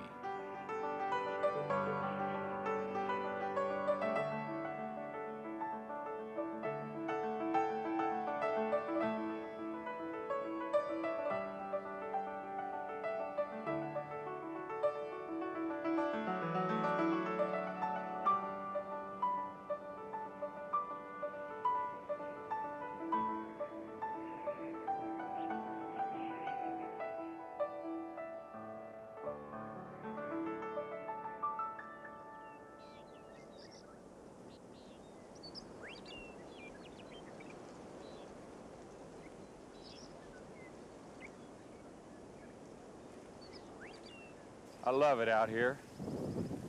These wide open spaces where you can see almost forever. Let's look a little closer at the grass. This is buffalo grass.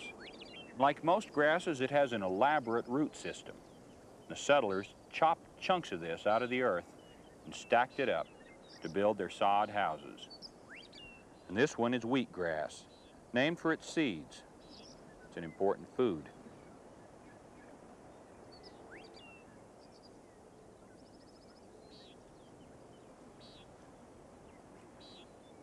And this is switchgrass. There are dozens of different species of grasses out here on the prairie, but this one is the most important of all. This is big bluestem. It was the dominant grass of the tall grass prairies. Here's food and shelter all in one plant. It's no wonder that this prairie habitat is the very richest we have in sheer numbers of different species of wildlife.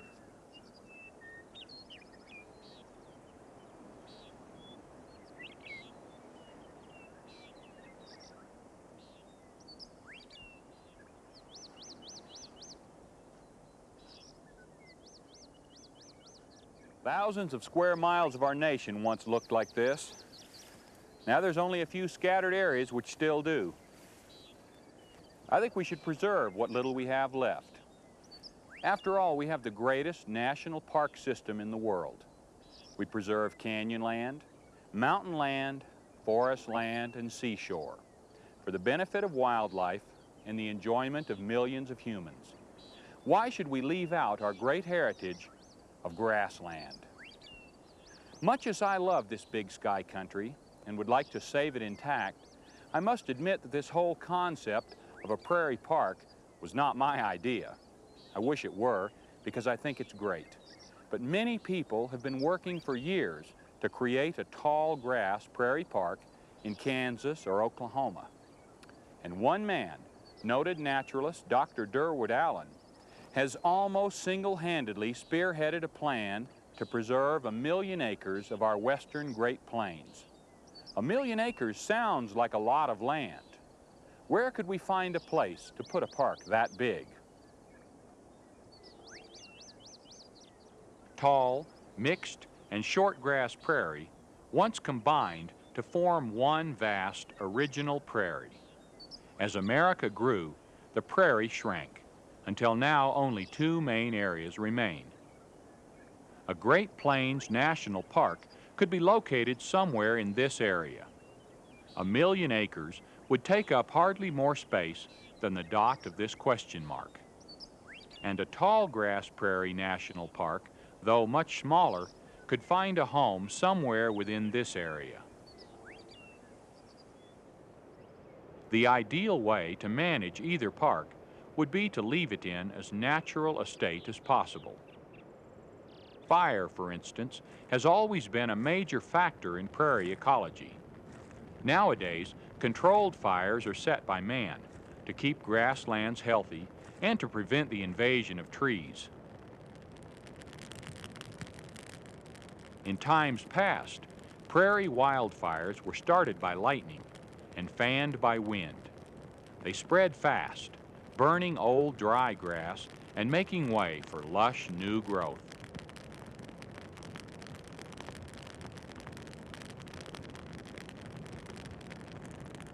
The effect of man-made fires is much the same today as it was in past centuries, when settlers told of watching immense pillars of fire seething across the plains.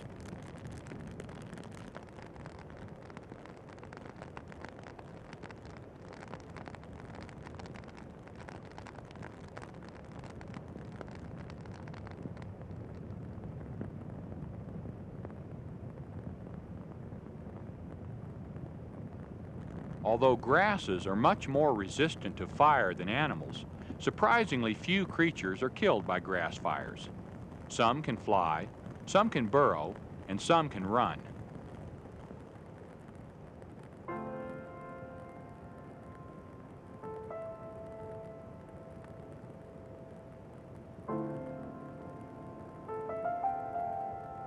In the wake of the flames, the prairie looks devastated. But what looks like death is only the prelude to new life.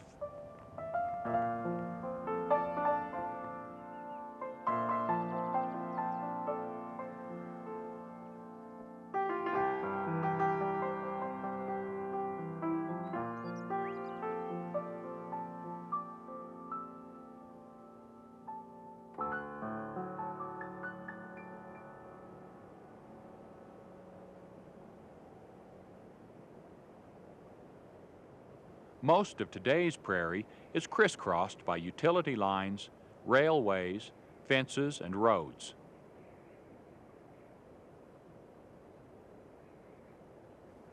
Some creatures have learned to adapt to these conditions.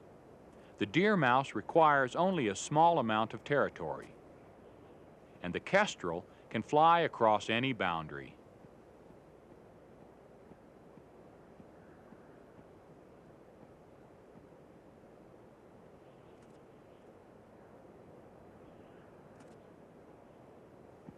But not all wildlife is so adaptable.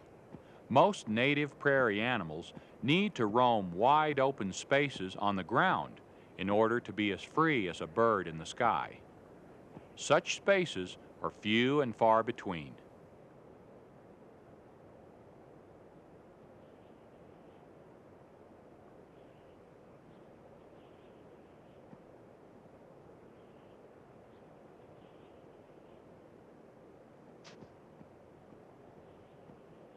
A Great Plains and a tall grass prairie national park would mean preserving a few natural, self-contained areas of grassland.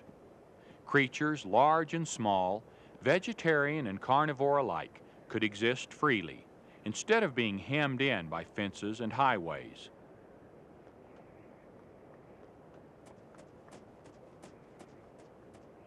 These mule deer, as well as their cousins, the whitetails, were once common to prairie and plains. With the help of man, they could be rejoined by other original inhabitants.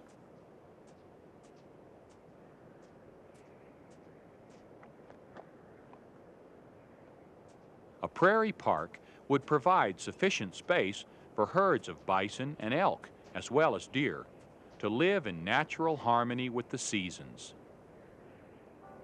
Perhaps most important, in a prairie park, the eternal ritual between predator and prey could continue as it has for countless ages.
The bobcat seems to treat the prairie chicken more as a toy than as a potential meal.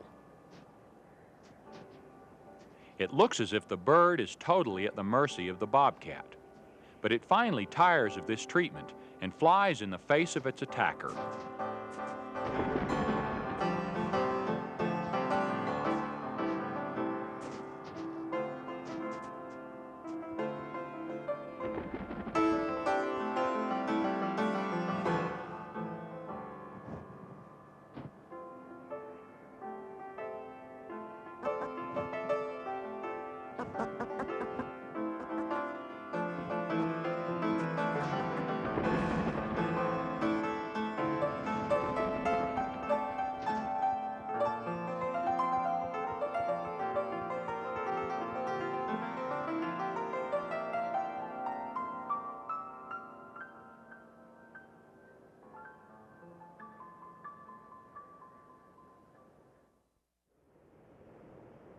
A million acres of empty grassland. Who needs it, some might say?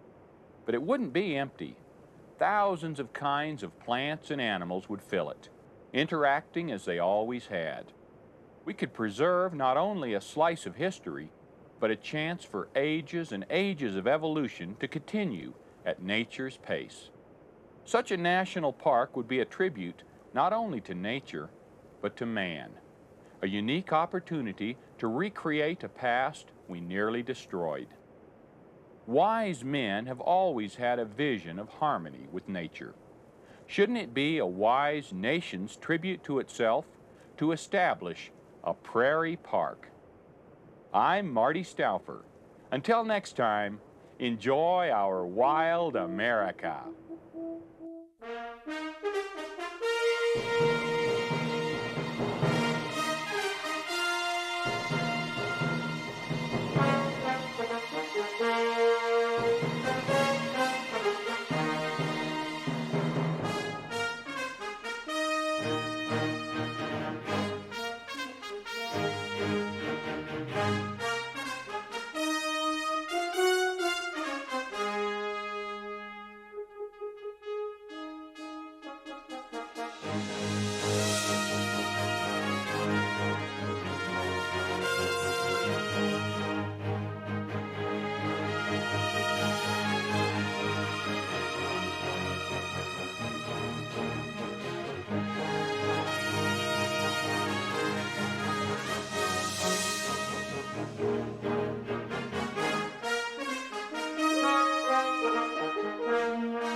I'm Marty Stauffer.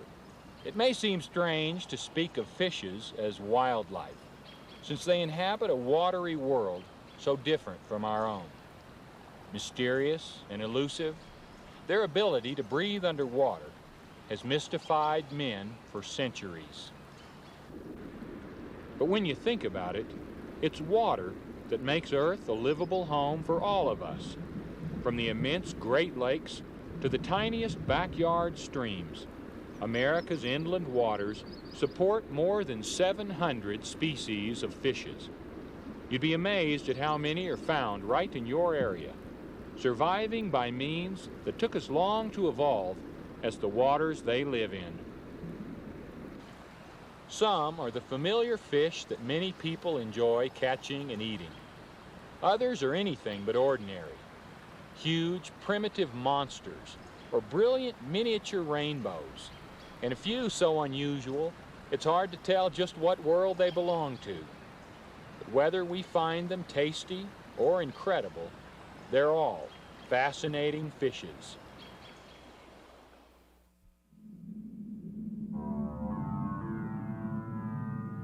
For most of us, the underwater world is as mysterious as another planet.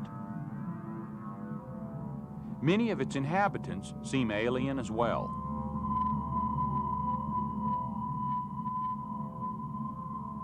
But water covers 2/3 of the Earth's surface, and it is here that fish, the ancestors of all vertebrates, began evolving more than 400 million years ago. Some have changed little since then, while others have developed amazingly complex ways of life.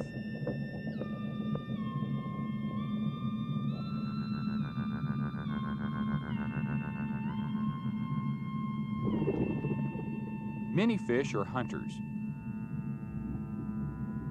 and most are hunted, not only by man, but by a wide variety of birds, mammals, reptiles, and other fishes.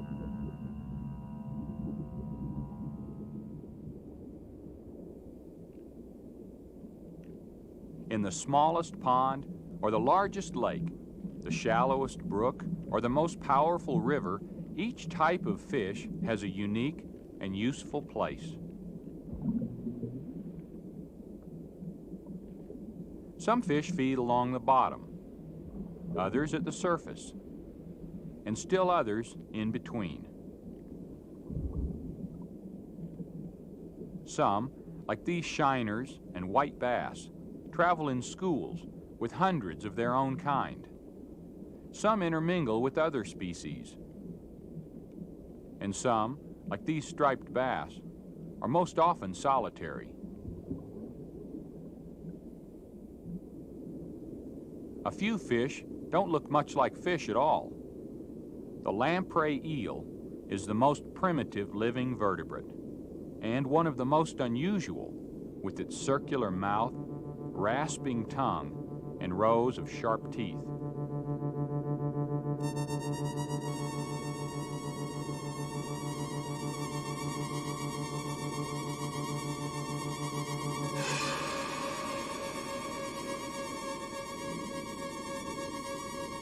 A parasitic lamprey lives by fastening itself to another fish, making a wound with its tongue and sucking the vital fluids from its host. The lamprey lacks scales and true gills, and its skeleton is made of cartilage rather than bone, but nevertheless, it is a fish, just as much as its more ordinary host.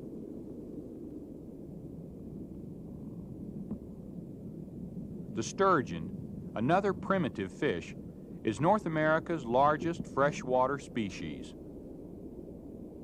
Record specimens have weighed over 1,800 pounds and measured more than 14 feet in length.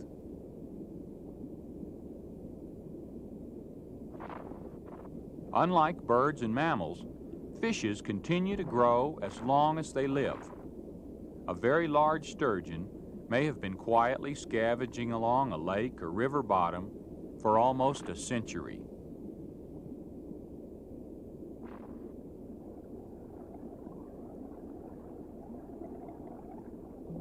The bowfin, with its full-length dorsal fin, is another living fossil. It has two breathing systems, gills for breathing underwater, and a swim bladder, which it fills by gulping air at the surface. Large and slow-moving, the gar waits near the surface for whatever the current might bring. This long-nosed gar is one of 4 archaic species common in the southeast. All of them, the spotted gar, the short-nosed gar, and the huge alligator gar, breathe through gills when active and use their swim bladders while basking near the surface of warm, oxygen-depleted waters.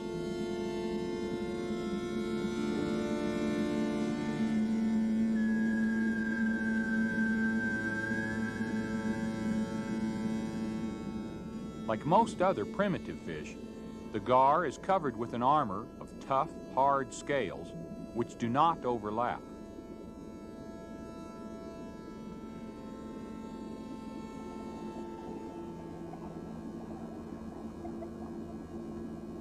North America's most ancient large animal is the paddlefish.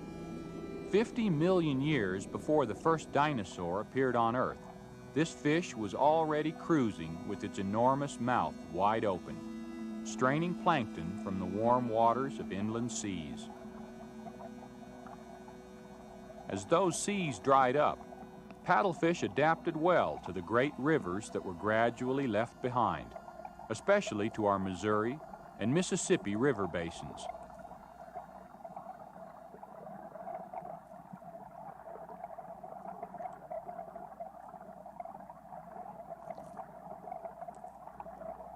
Because of its large size, over 6 feet long in some cases, and its formidable appearance, this mild-mannered fish thrived for eons in a natural balance that included few enemies.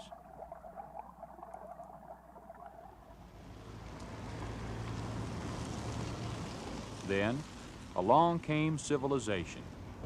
Suddenly, the fate of these ancient creatures has become uncertain. In the late 1900s, paddlefish roe were valued as caviar, though their meat was then considered worthless. But by the turn of the century, unregulated commercial fishing had drastically reduced their numbers. Today, snagging paddlefish during their spawning season continues as a popular sport, especially around Lake of the Ozarks, Missouri, where much of the remaining paddlefish population is concentrated. Look at this one in the boat.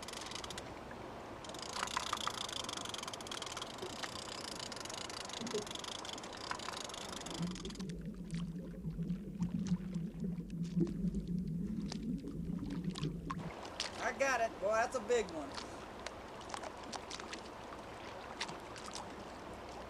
A snagging season is permitted because, as bureaucratic logic would have it, the fish are effectively sterile. That's a big one, all But right. the only reason that they cannot reproduce is simply that they now have no place to do so. Not until 1960 did anyone discover the specialized conditions, spring floodwaters flowing over clean gravel beds, that paddlefish need for spawning. By then, it was too late. The Army Corps of Engineers had already dredged and straightened, channeled and controlled most of the rivers where paddlefish once had bred. In 1977, waters backed up by the controversial Truman Dam silted over one of the last remaining paddlefish spawning grounds. But the Missouri Department of Conservation was not willing to let the paddlefish disappear forever. After much experimentation, a way was found to induce artificial spawning. In the spring, a few dozen gravid females and mature males are carefully netted and held in hatchery ponds.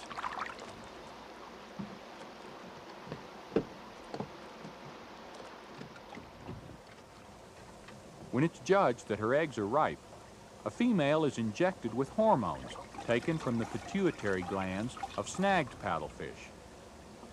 This injection causes the female to release her eggs, little by little, over a period of about 24 hours, much as she would in the wild.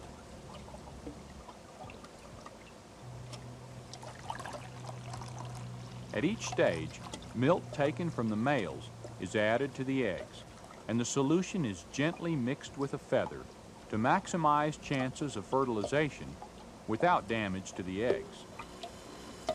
The fertilized eggs are carefully tumbled to simulate natural water conditions and to keep the highly adhesive eggs from sticking together.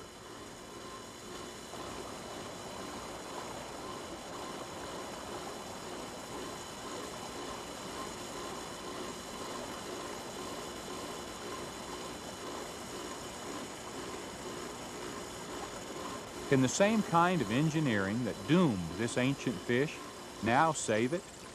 Can an animal that has survived the age of coal, the age of reptiles, and several ice ages also survive the age of technology?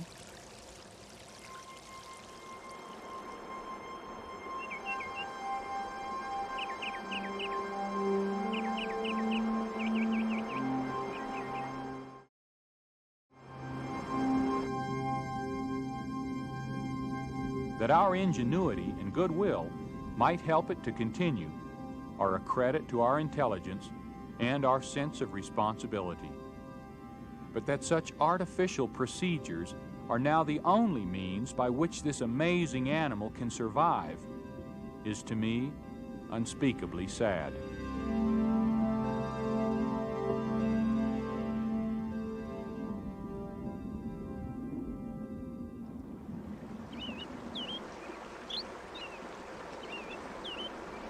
In fast-moving currents, most fish, like these minnows, are able to rise and sink at will by using their swim bladders, as well as their fins. The lack of an inflatable bladder restricts these darters to the bottom of streams where they live. The darters are another group of fishes whose habitat is restricted by special requirements. Lacking an inflatable swim bladder with which other fish are able to rise and sink at will, these tiny members of the perch family are confined to stream bottoms. Their name comes from the way they dart about after food or away from enemies.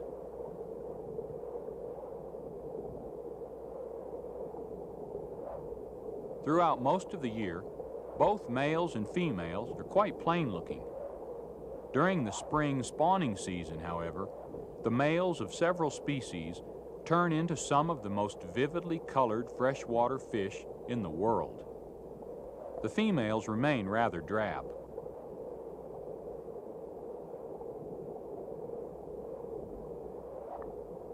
As with many animals and birds and other fish, it is the male that gets the ornamentation.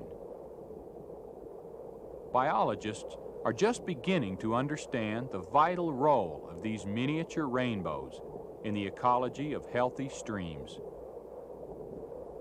Of the more than 125 North American species, most inhabit very regional streams in the eastern part of the country, from Florida and Louisiana, north to Pennsylvania, Ohio, and even Wisconsin. The tiniest fish in North America is called the least killifish, though it does not belong to the killifish family. Oddly enough, it's among those fishes that bear their young alive. It is closely related to the mosquito fish, another tiny live bearer with a reputation for consuming large numbers of mosquito larvae.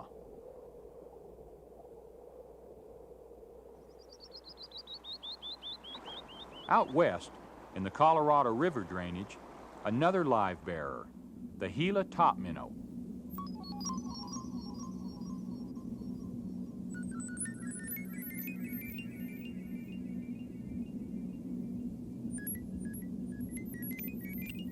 Live bearers produce far fewer young than do fish that lay thousands or even millions of eggs. A packet of sperm implanted by the male is kept inside the female and used to fertilize several broods over a period of months.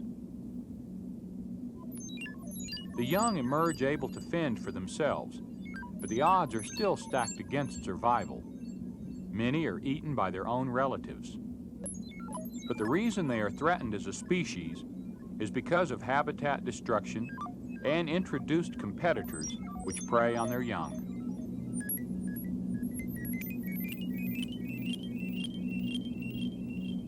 The Gila top minnow was once one of the most common fish. Now, it's on the endangered list.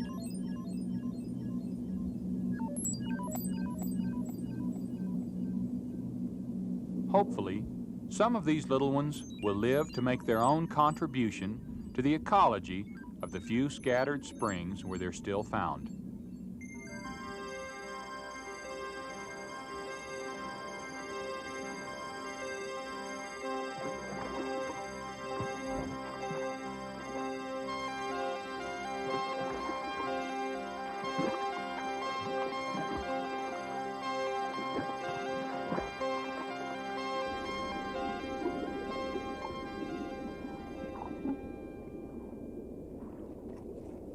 One of nature's great mysteries is how salmon find their way thousands of miles from ocean feeding grounds to spawn in the same ancestral streams where their life began.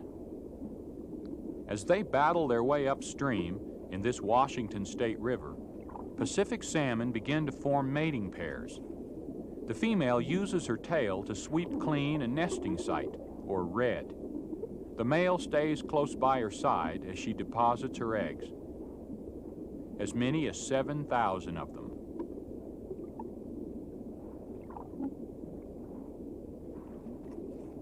Immediately, the male shudders as he releases the milt that will fertilize a new generation.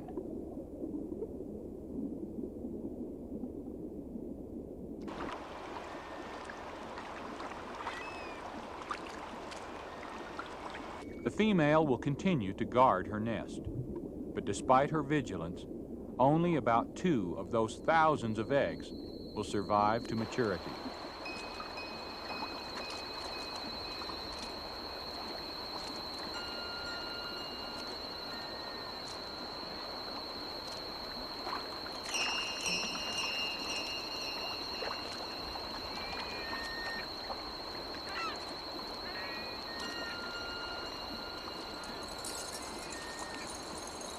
For the Pacific salmon, male and female alike, there is only one journey up the river of life.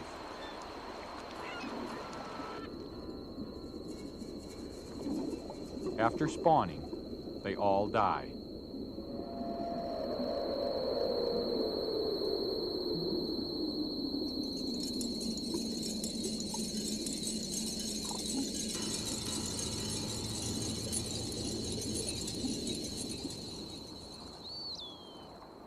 Here in Maine, Atlantic salmon are another of nature's mysteries. Unlike their Pacific cousins, they often do live to spawn again. But their migrations are not easy either. As they leave salt water to go upstream, they give up eating entirely. As their sexual organs develop, they must subsist on stored fat deposits until they return to the sea, sometimes as much as a year later.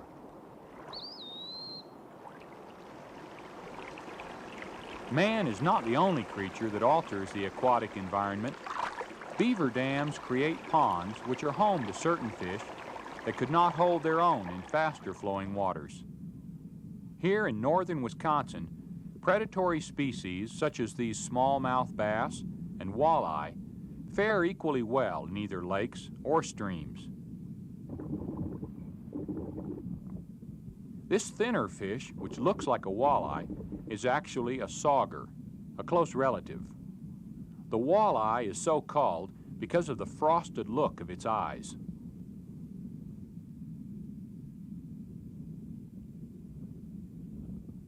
These fish and many others find an extra measure of food and protection in the shadow of the beaver's dam.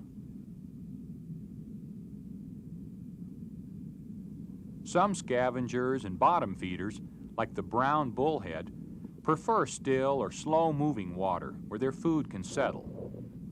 It's funny that we associate most catfish with muddy southern rivers, yet the brown bullhead, like many other fish, cannot tolerate silty or polluted water.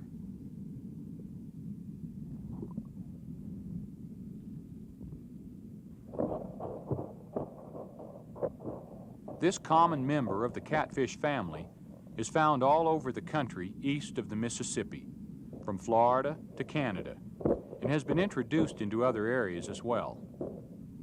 The bullhead feeds mostly at night, feeling around for its prey with its sensitive chin whiskers, or barbels. Totally omnivorous, it consumes dead matter, plants, insect larvae, mollusks, even small fish. And of course, as every child with a cane fishing pole knows, worms.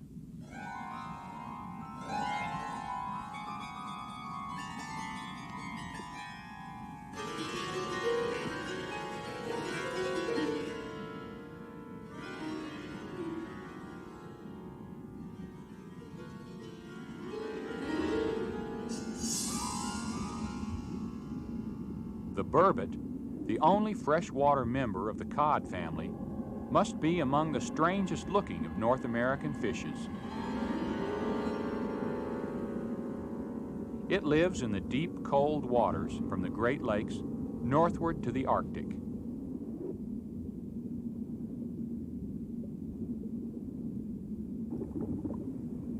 A voracious predator, the muskie is another cold water species.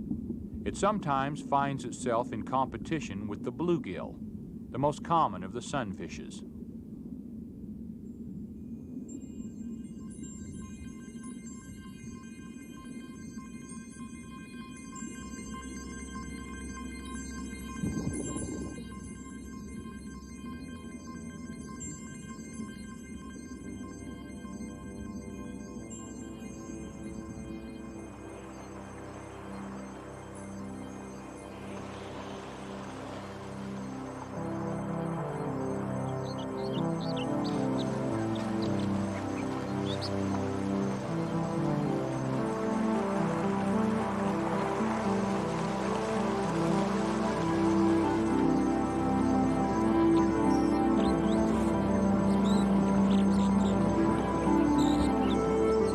Fed by melting Rocky Mountain snow, the Colorado River drops more than 2 miles in its steep journey to the sea. Through its canyons run some of the most turbulent waters on Earth. Several fish have evolved remarkable adaptations for surviving in these swirling sediments. The beautifully streamlined squawfish is one of the most successful. It's the world's largest minnow, weighing up to 80 pounds, which goes to show that not all minnows are small. Another is the bony-tailed chub, also superbly designed. Its torpedo-shaped body and humped shoulder help it fight the churning flow. Though its 15 inches are small, compared with the 3 to 5 feet for the squawfish, it too is large for a minnow.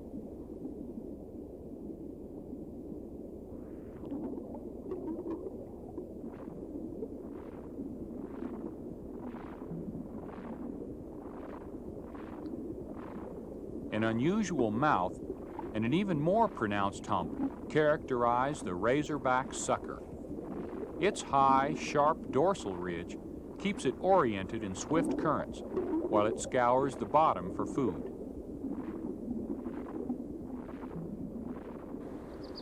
At the Dexter National Fish Hatchery in New Mexico, efforts are underway to save these fish, much in the same way that the paddlefish is being preserved.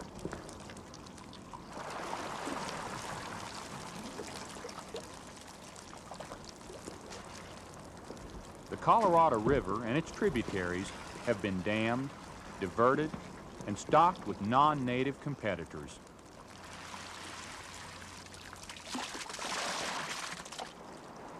Its original inhabitants, these unusual fast-water fishes, are now endangered. But preservation under artificial conditions is not enough.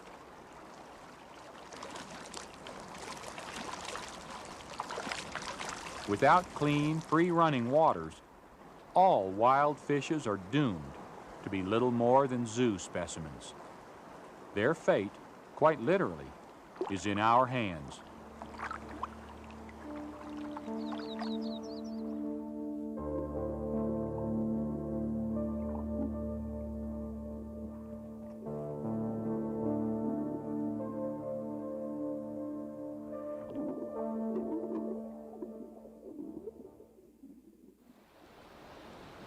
Fishes definitely qualify as wildlife.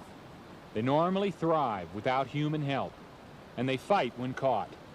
Like other creatures, they're also a real challenge to study in the wild.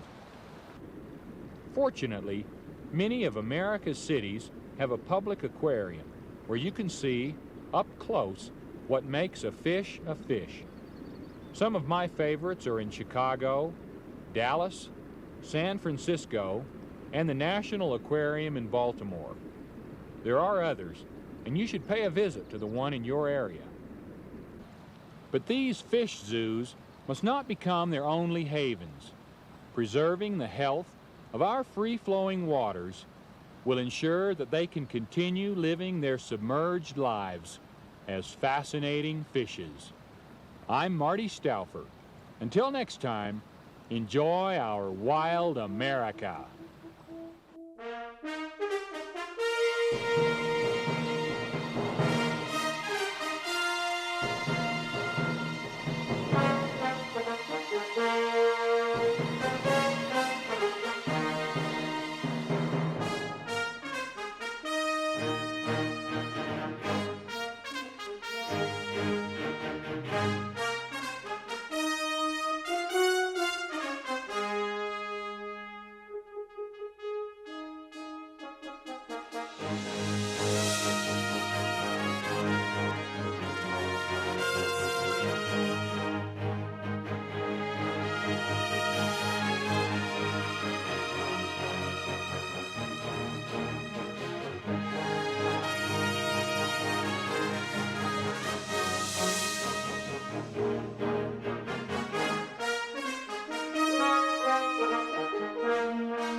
I'm Marty Stauffer.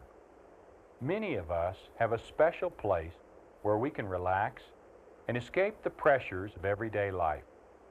Maybe it's a favorite spot in the woods, or a quiet corner of a room, or even a secret place in our minds. If we're lucky, we can find a peaceful refuge. But what about wildlife?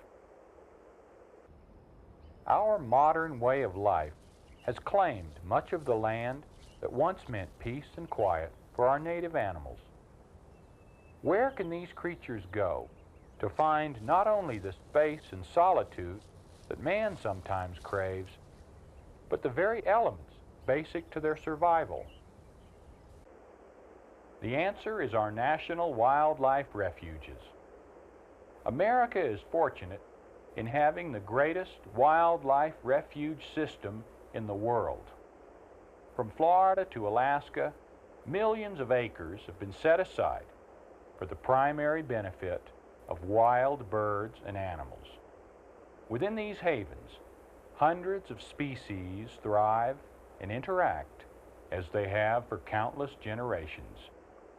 Many of these creatures could not exist today without a wild refuge.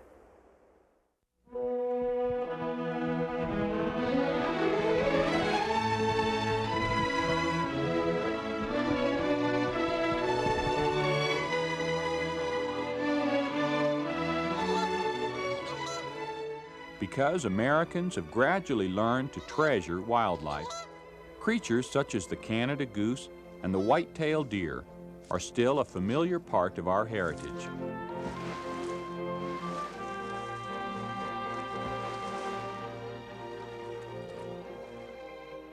It could easily have happened otherwise. Earlier in our history, many species were destroyed forever by indifference and by greed. Egrets and other wading birds were severely overhunted for the commercial value of their elegant feathers. Unfortunately, these plumes were at their finest during the breeding season.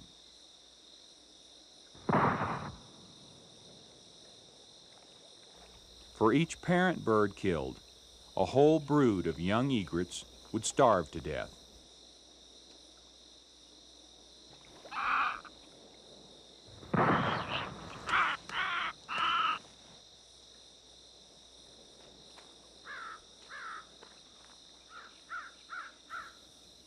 The egret population was decimated, all for a few feathers, all in the name of fashion.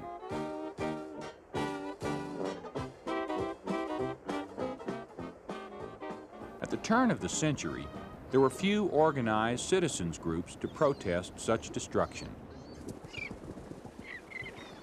But fortunately, America then had a concerned and effective president who was also a naturalist.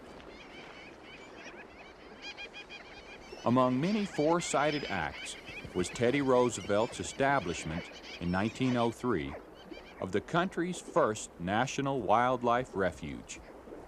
Pelican Island in Florida was set aside to protect the nesting grounds of the brown pelican.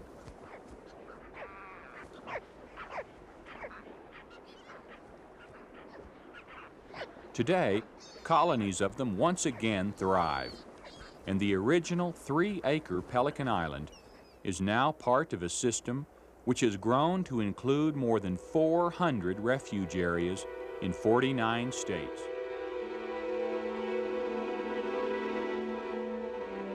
These refuges protect thousands of species of animals and birds, including nearly 70 that are endangered. Alaska alone has at least 17 of these sanctuaries, including the largest, the 18-million-acre Arctic National Refuge.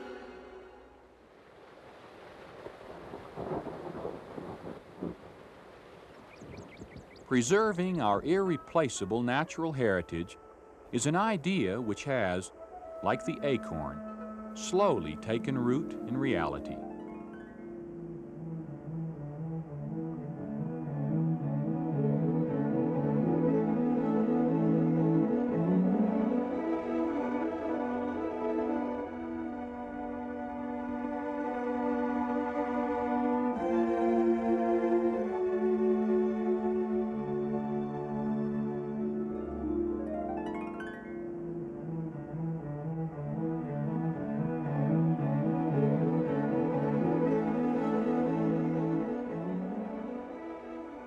We have come to understand the interdependency of all living things, and to see that the greatest threat now to any species is loss of habitat.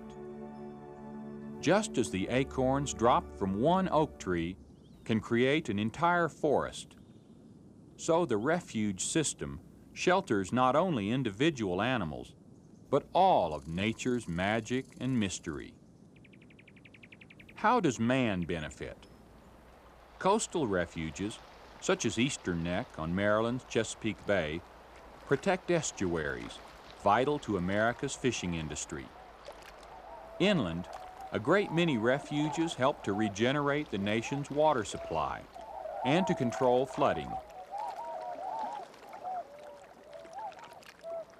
Above all, they offer a place for man to regenerate his own spirit by observing the natural world.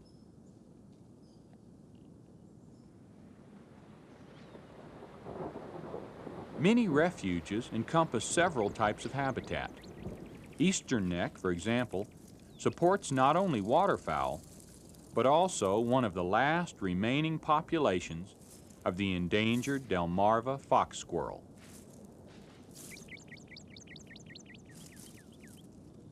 This large, handsome native is often seen playing around refuge headquarters, which occupy what was once a private hunting lodge.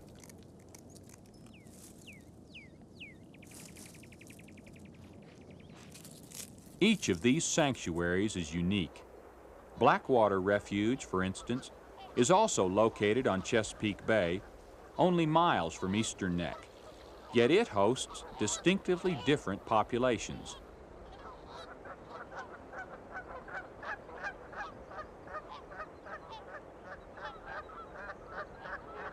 Eagles, rare at Eastern Neck, are common at Blackwater.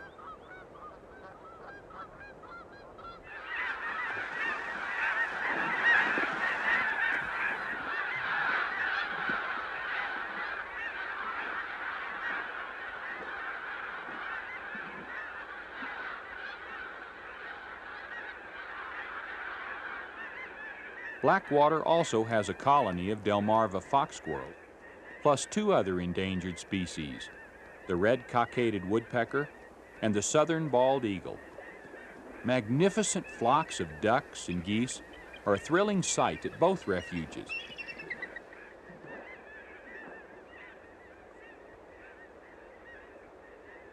Most refuges allow visitors, and sunrise or sunset is my favorite time to visit any refuge area.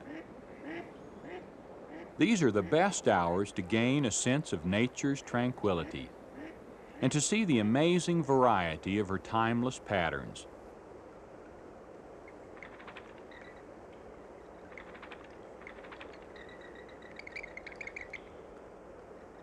Often we forget just how much activity continues on into the night or underground. unseen, but nonetheless essential.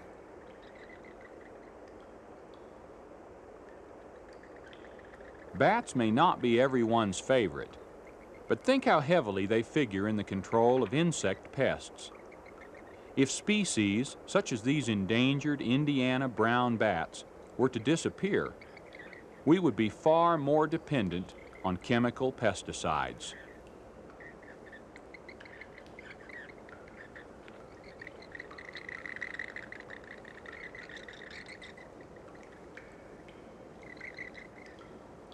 There really are no insignificant species.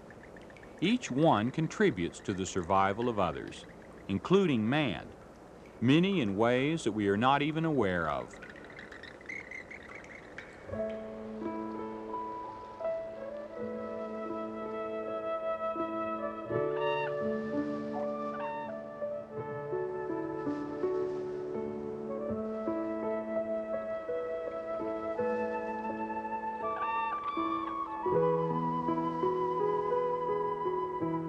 Refuges set aside for the protection of one type of bird or animal often support many others.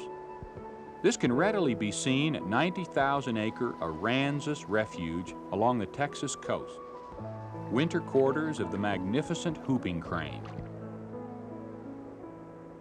Here, the spectacular courtship dance of America's tallest bird takes place among white-tailed deer, herons, and white pelicans.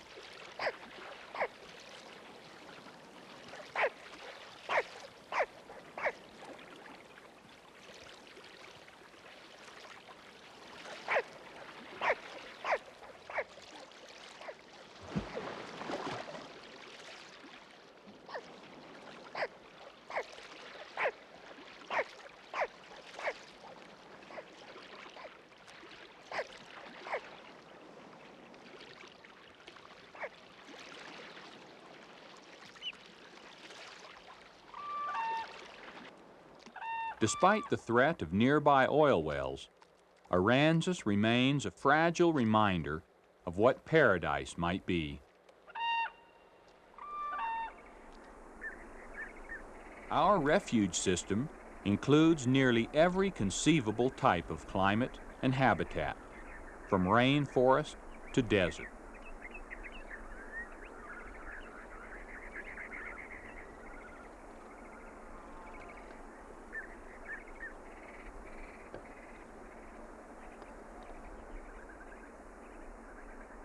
A newly hatched brood of Harris hawks will make their first flight from a giant saguaro cactus that probably started growing around the time our Declaration of Independence was signed.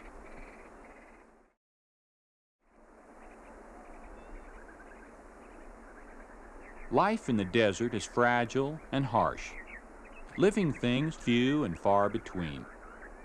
Without refuges, it would be easy for the last member of an endangered species, like the desert tortoise, to disappear into oblivion without anyone taking notice.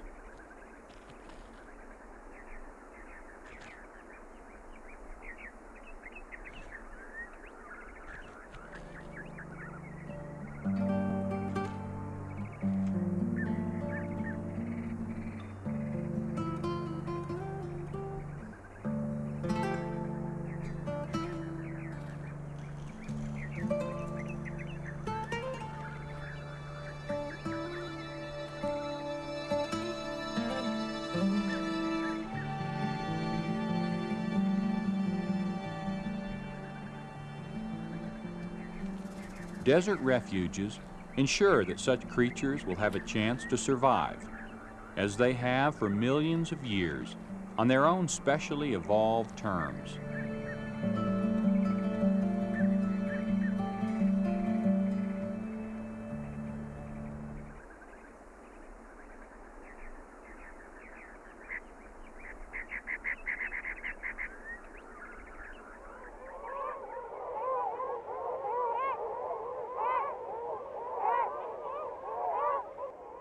Birds must contend for increasingly limited space and food, not only with members of their own species, but also with other birds and animals that have the same preference in diet and living quarters.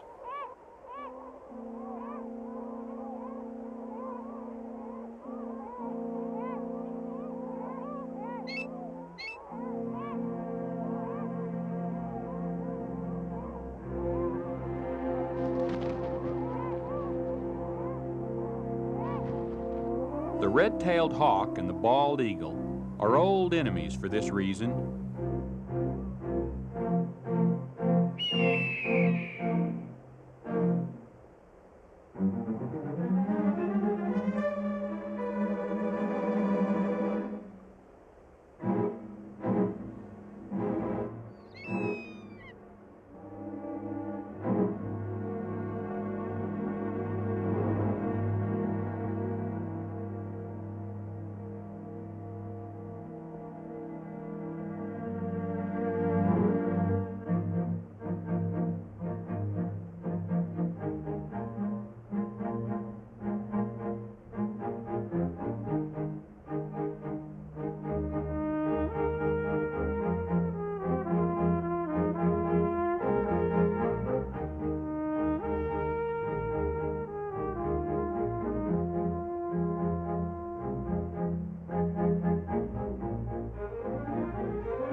Migratory birds, including this peregrine falcon, follow certain broadly defined routes called flyways in their travels north and south.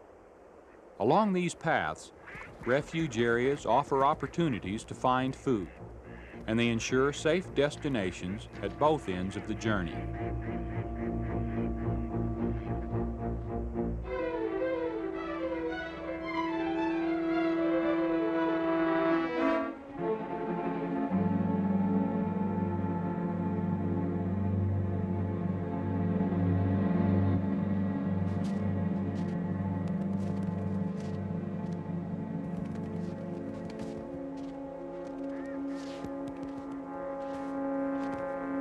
No refuge guarantees any bird or animal protection from nature's inevitable ways.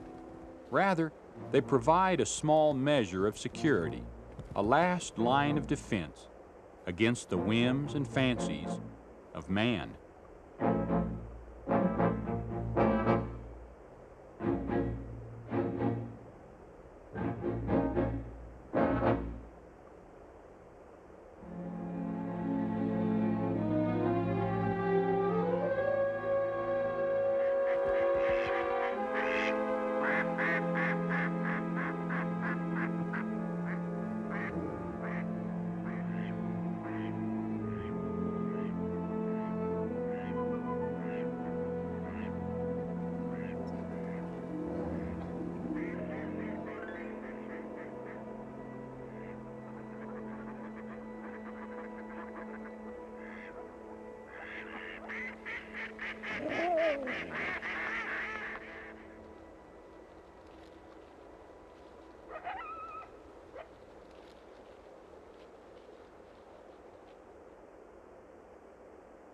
At prairie refuges, such as Fort Niobrara in Nebraska, life goes on as it has since the dawn of history.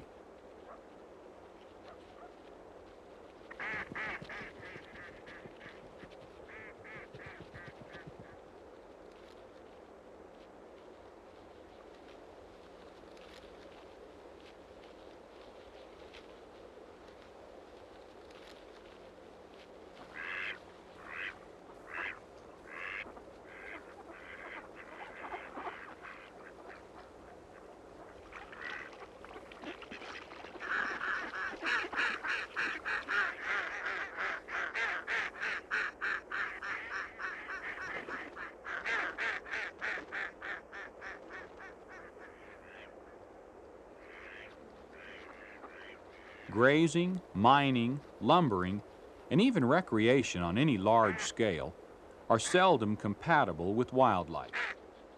Yet the federal government responsible for supporting the refuge system has, in recent years, encouraged an increase in activities which are hardly intended for the primary benefit of wildlife.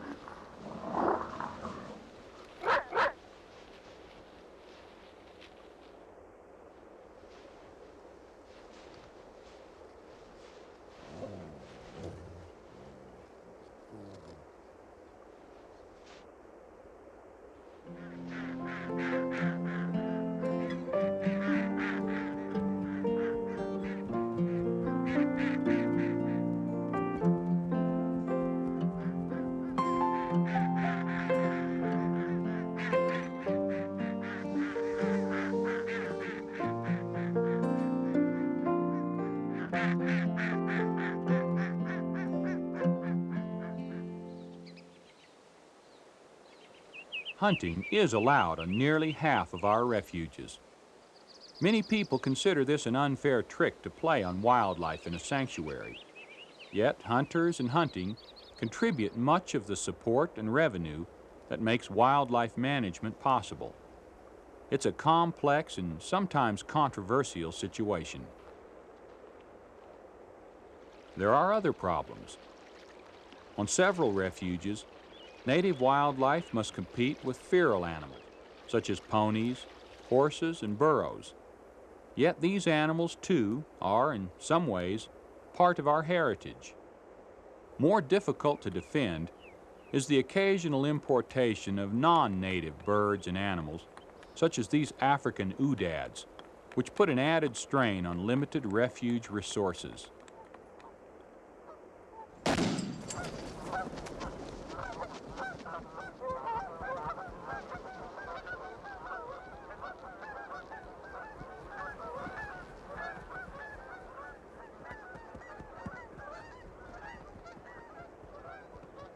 Individual refuges face constant problems and conflicts, but the refuge system as a whole has done much to increase our understanding of wildlife.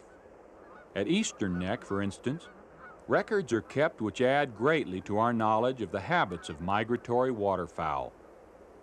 It's hoped that hunters and other observers will report sightings of the numbers on these goose collars. In this way, more accurate predictions can be made about how best to provide for their welfare.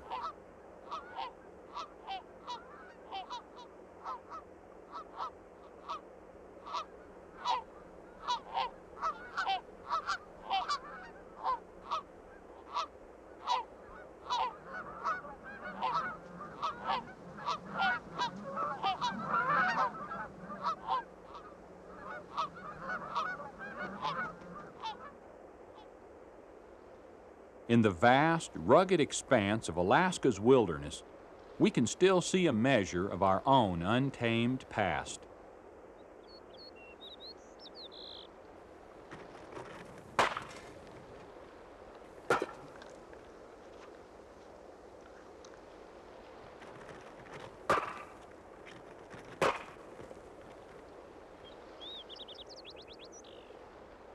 For most of the country, wildness on such a grand scale is gone forever. But in Alaska is hope for the future.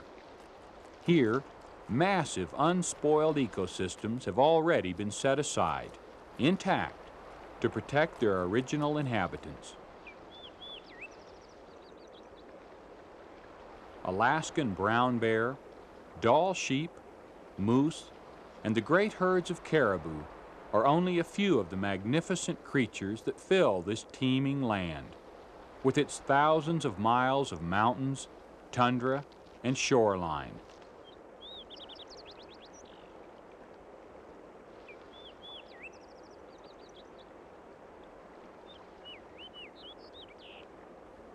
It would be incredibly sad if we allowed such incomparable grandeur to be trapped and hunted, manipulated and displaced until it could no longer be called truly wild.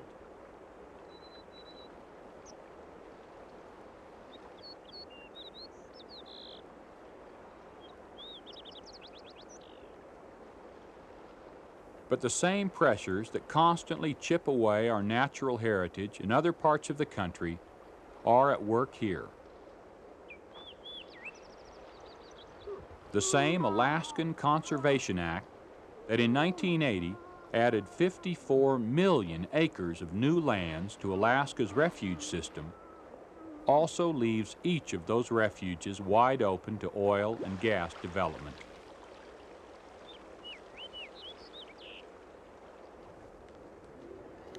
These beautiful animals are as much a part of America as the bison.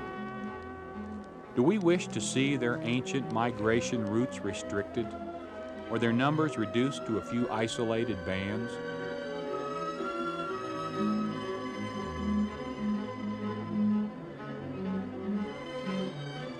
The issues are complex, but the answer is clear.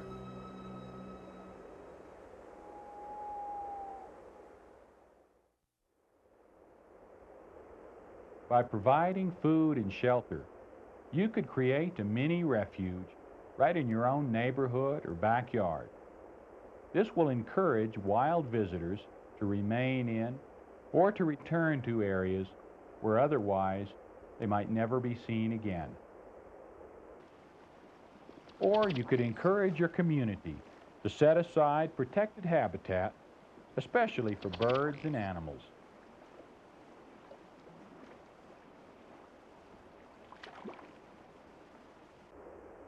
Keeping our national wildlife refuges in their original state is one of the best ways to provide for the lasting vitality of all of our native creatures. And these places provide us with a special opportunity to discover our own wild refuge. I'm Marty Stauffer. Until next time, enjoy our wild America.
I'm Marty Stauffer.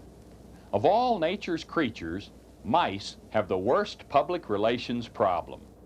Storekeepers and farmers despise them. Normally calm women scream in fright at their appearance. Along with rats and cockroaches, mice are called vermin. Biologically, they're rodents, but neither name, vermin or rodent, arouses our love and devotion. There's one mouse that's very different, though. The grasshopper mouse lives on our western plains and deserts from Canada to Mexico.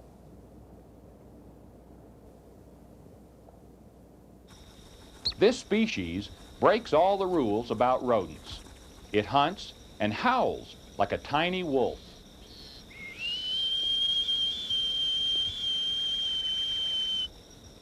Hardly bigger than a house mouse, from dusk to dawn, this predator stalks and kills insects, poisonous snakes, scorpions, even other mice. Our society rates animals by their worth to mankind. Most mice rate absolute 0. But I like grasshopper mice. They're valuable and they're cute. They keep me entertained as they scurry around my desert campfire at night. and they remind us that even the most maligned of nature's creatures has a place on this planet. So come along and explore the intriguing nocturnal lives of these killer mice.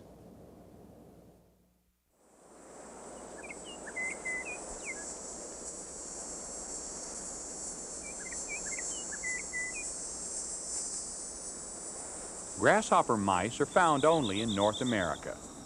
There are two very similar species, the northern and the southern. This is the desert of Arizona, home for these southern grasshopper mice.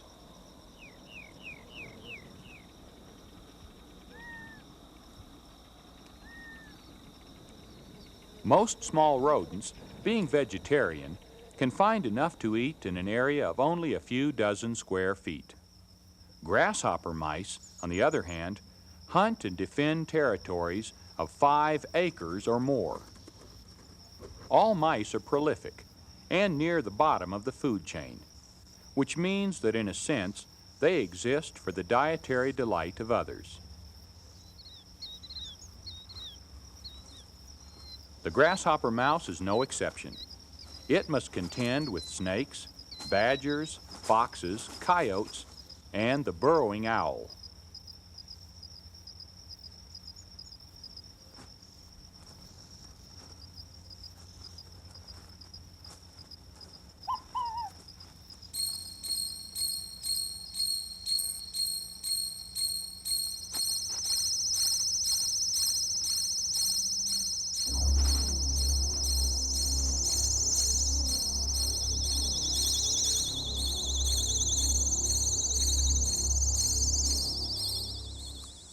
But grasshopper mice have forged their own link in the food chain. This painted grasshopper, along with crickets, locusts, and other grasshoppers, is a favorite form of prey. A single mouse may consume its own weight in them daily. Though these mice hunt mostly by smell, their hearing is equally keen and can detect the sound of an insect walking or hopping yards away.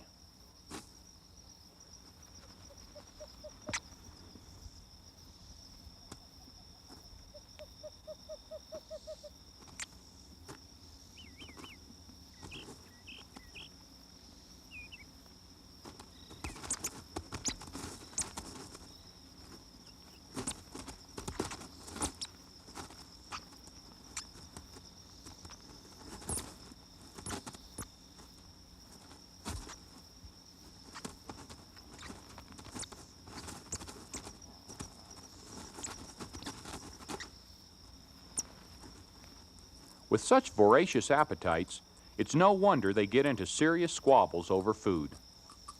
And with stomachs as tough as their tempers, they are able to digest the exoskeletons of almost any insect.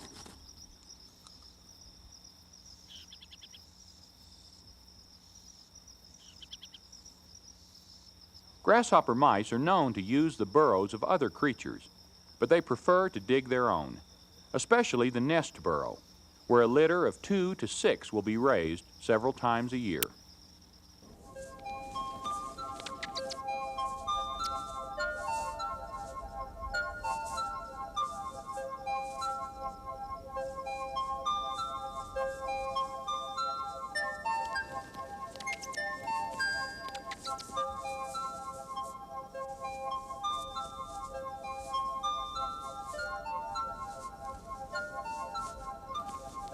In this land of hot sun and cold nights, an underground burrow is a must to shield the naked young from dehydration and hypothermia.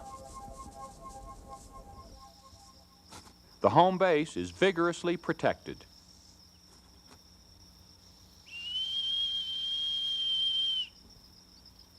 The hunting howl of another grasshopper mouse means trouble, but this male is more than ready for it.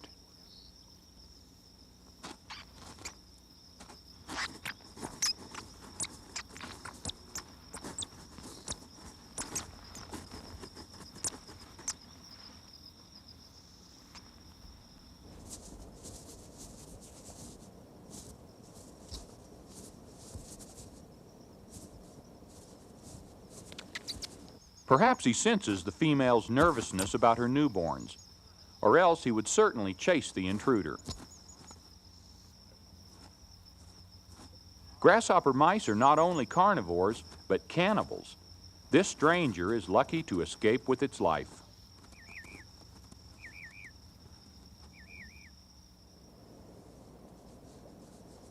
Within 8 days, the babies have grown fur, and it's time for their mother to teach them the eternal importance of good grooming.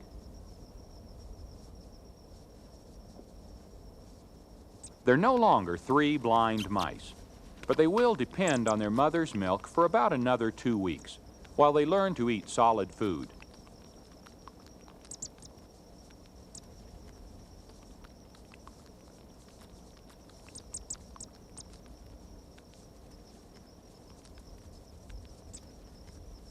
Though each day they grow stronger and more curious, so far their hunting howl is hardly impressive.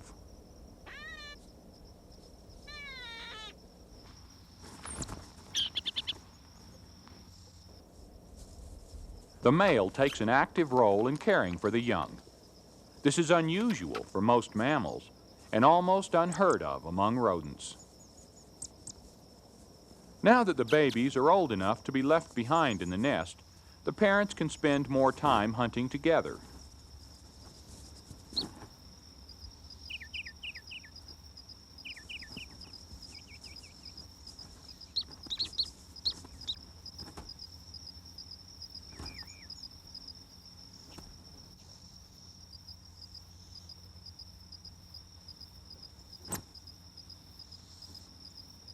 The toxin secreted by a tarantula's fangs is no more fatal than a bee sting, but the short bristles on its abdomen are extremely irritating. As a defense mechanism, it combs off some of these hairs and literally throws them at the enemy. The tarantula is left to go about its business, an encounter that could well be deadly.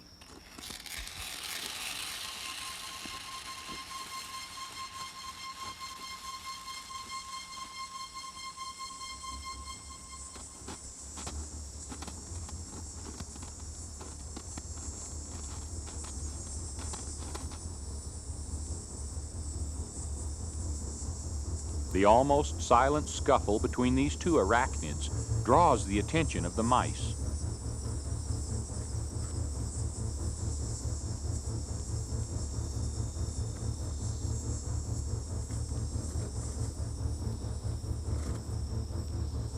A tarantula might not be worth the trouble, but a scorpion is another matter.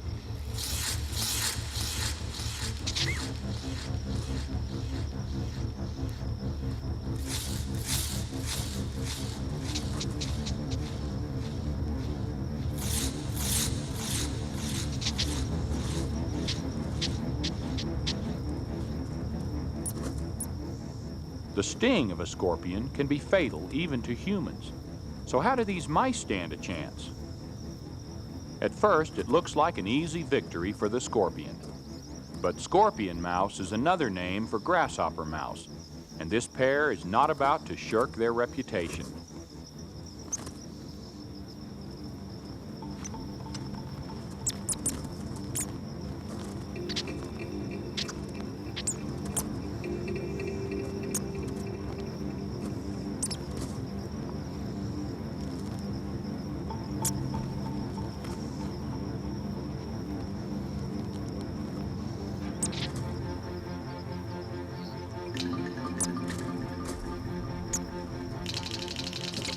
The first instinct is to go for the head.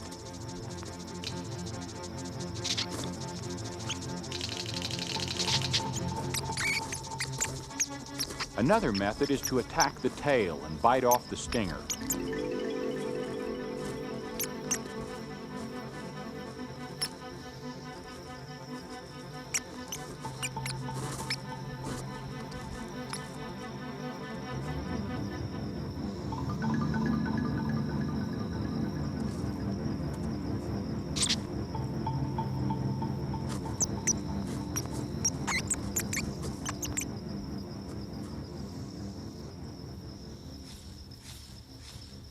Sometimes teamwork seems to help. And sometimes it seems that the scorpion is more than a match for both of them.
As the battle thickens, it almost becomes a matter of sheer force.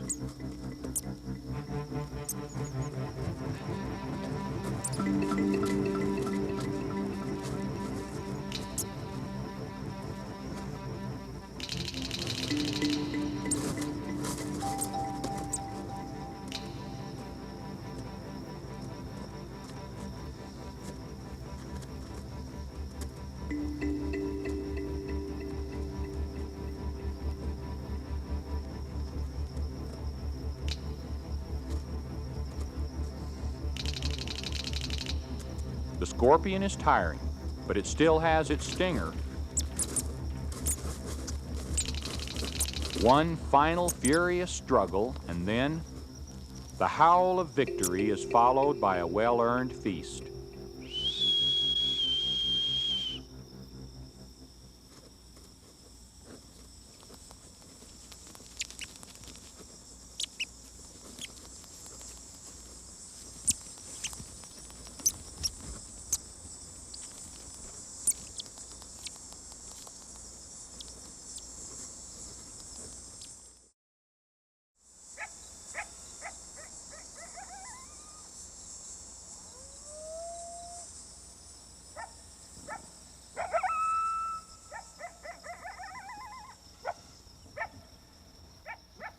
Meanwhile, the babies await the return of their parents.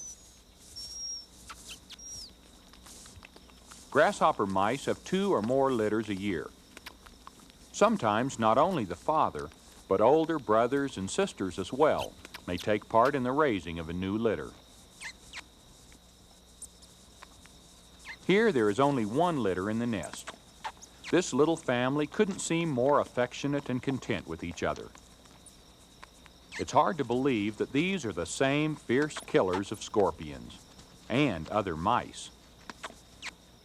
Grasshopper mice do eat seeds and grains, especially in cold climates where insects are scarce in winter.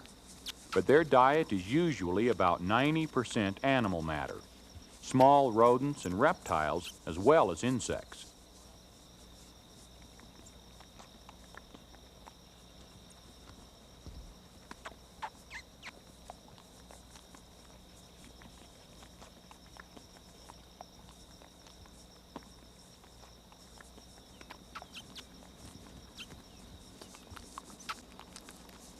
Meanwhile, the outside world is waiting, alive with new experiences and new dangers.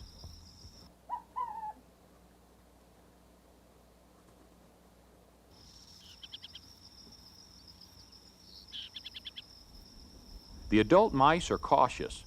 Sensing danger, they wait until it has passed before venturing out of the burrow.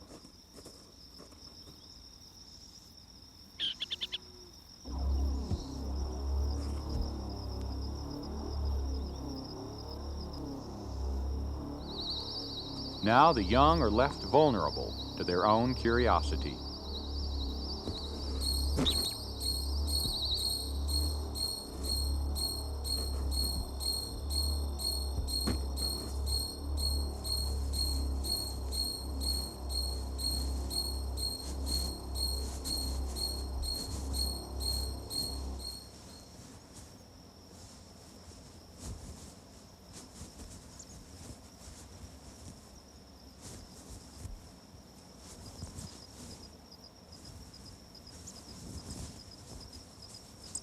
The close call makes them nervous, but at least it keeps them inside for the time being.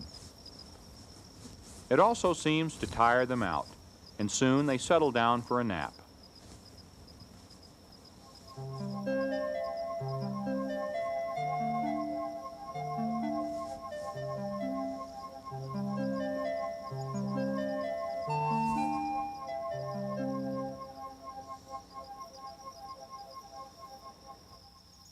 When the young mice do leave the nest, they will have to learn not only what is good to eat, but which end to eat it from. This little stink bug, or pinocati beetle, emits a foul-smelling spray from its hind end.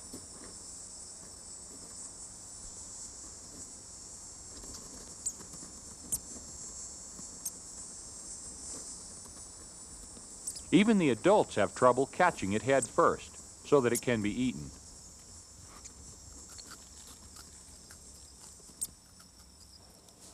Every prize, no matter how small, is brought back to share with the family. Their appetites continue to grow in proportion to their size, and soon they will begin hunting their own food.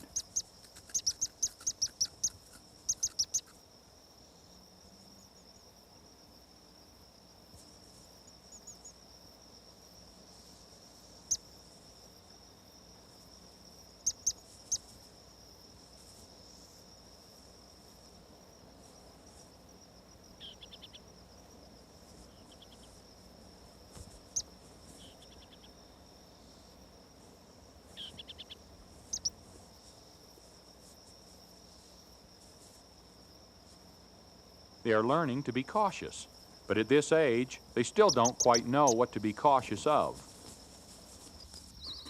One, bolder than the rest, learns the hardest way of all.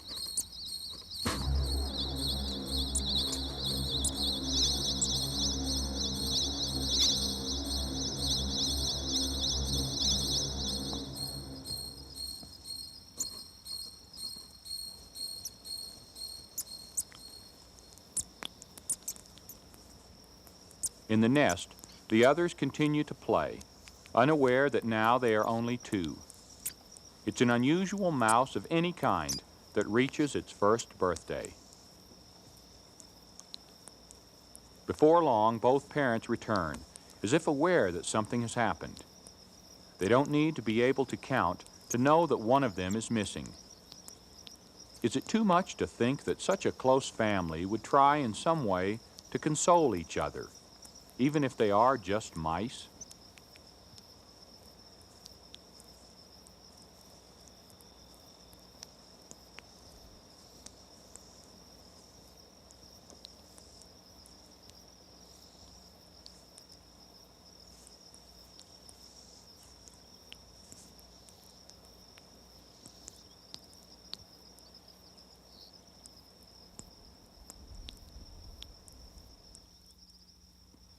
Grasshopper mice have many burrows, which the female helps the male to dig. Burrows for safety, for storing food, and for defecation. In their busyness, they don't notice this deer mouse watching until it decides to take a closer look.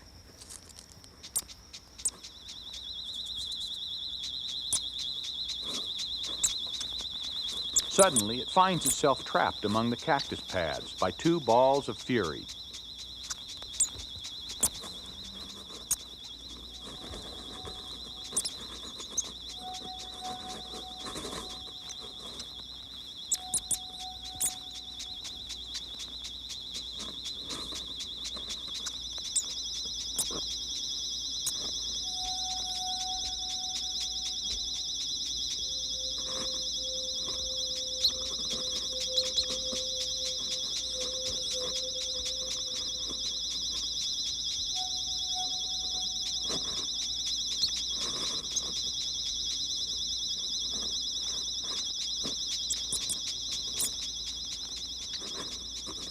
Another deer mouse, probably its mate, remains warily at a distance.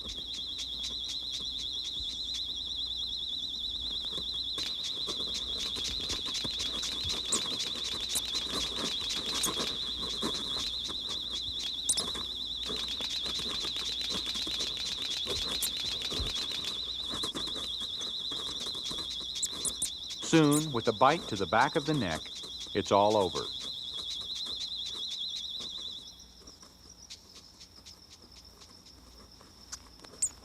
Terrible as it may seem, it's a survival tactic of many animals to devour their prey head first, since that's the part most likely to strike back.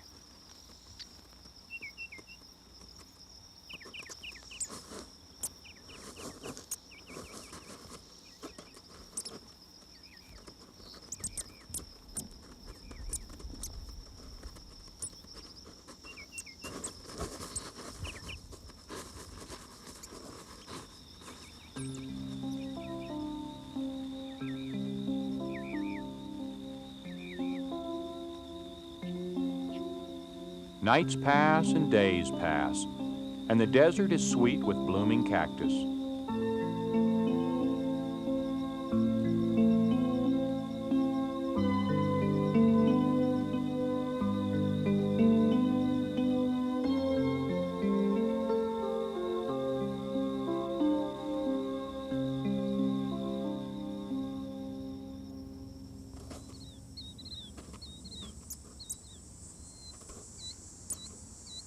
Now almost fully grown, the young grasshopper mice are testing their newly acquired hunting skills on crickets.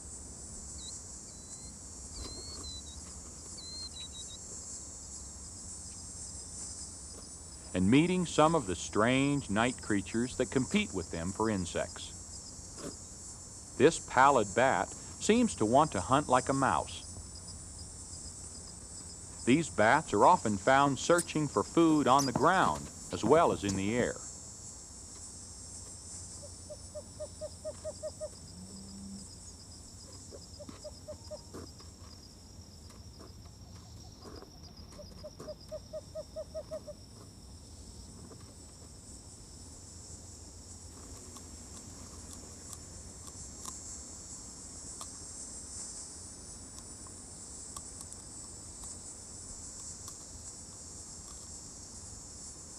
It's spring, the season of plenty, and there's more than enough for everybody.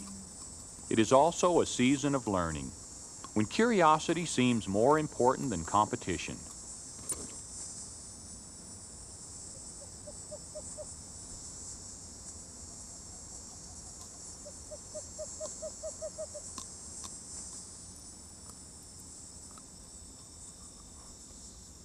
As potential prey, the bat is not nearly as appetizing as a cricket. This young one is now ready to assume its role as a unique and amazing hunter among rodents.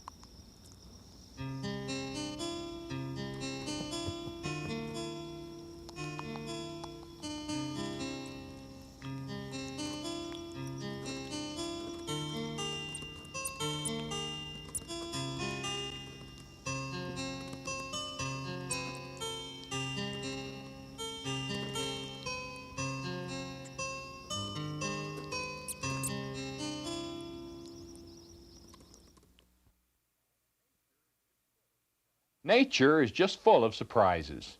For me, one of the strangest has been discovering this tiger among mice. I was amazed to find a carnivorous rodent that actively preys on such a wide range of creatures, many of them deadly. What fascinates me even more is that this ferocious little hunter forms such close family ties.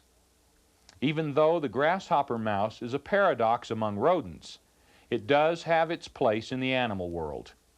Think, for instance, how it keeps potential pests like grasshoppers, locusts, and other rodents under control, not to mention scorpions.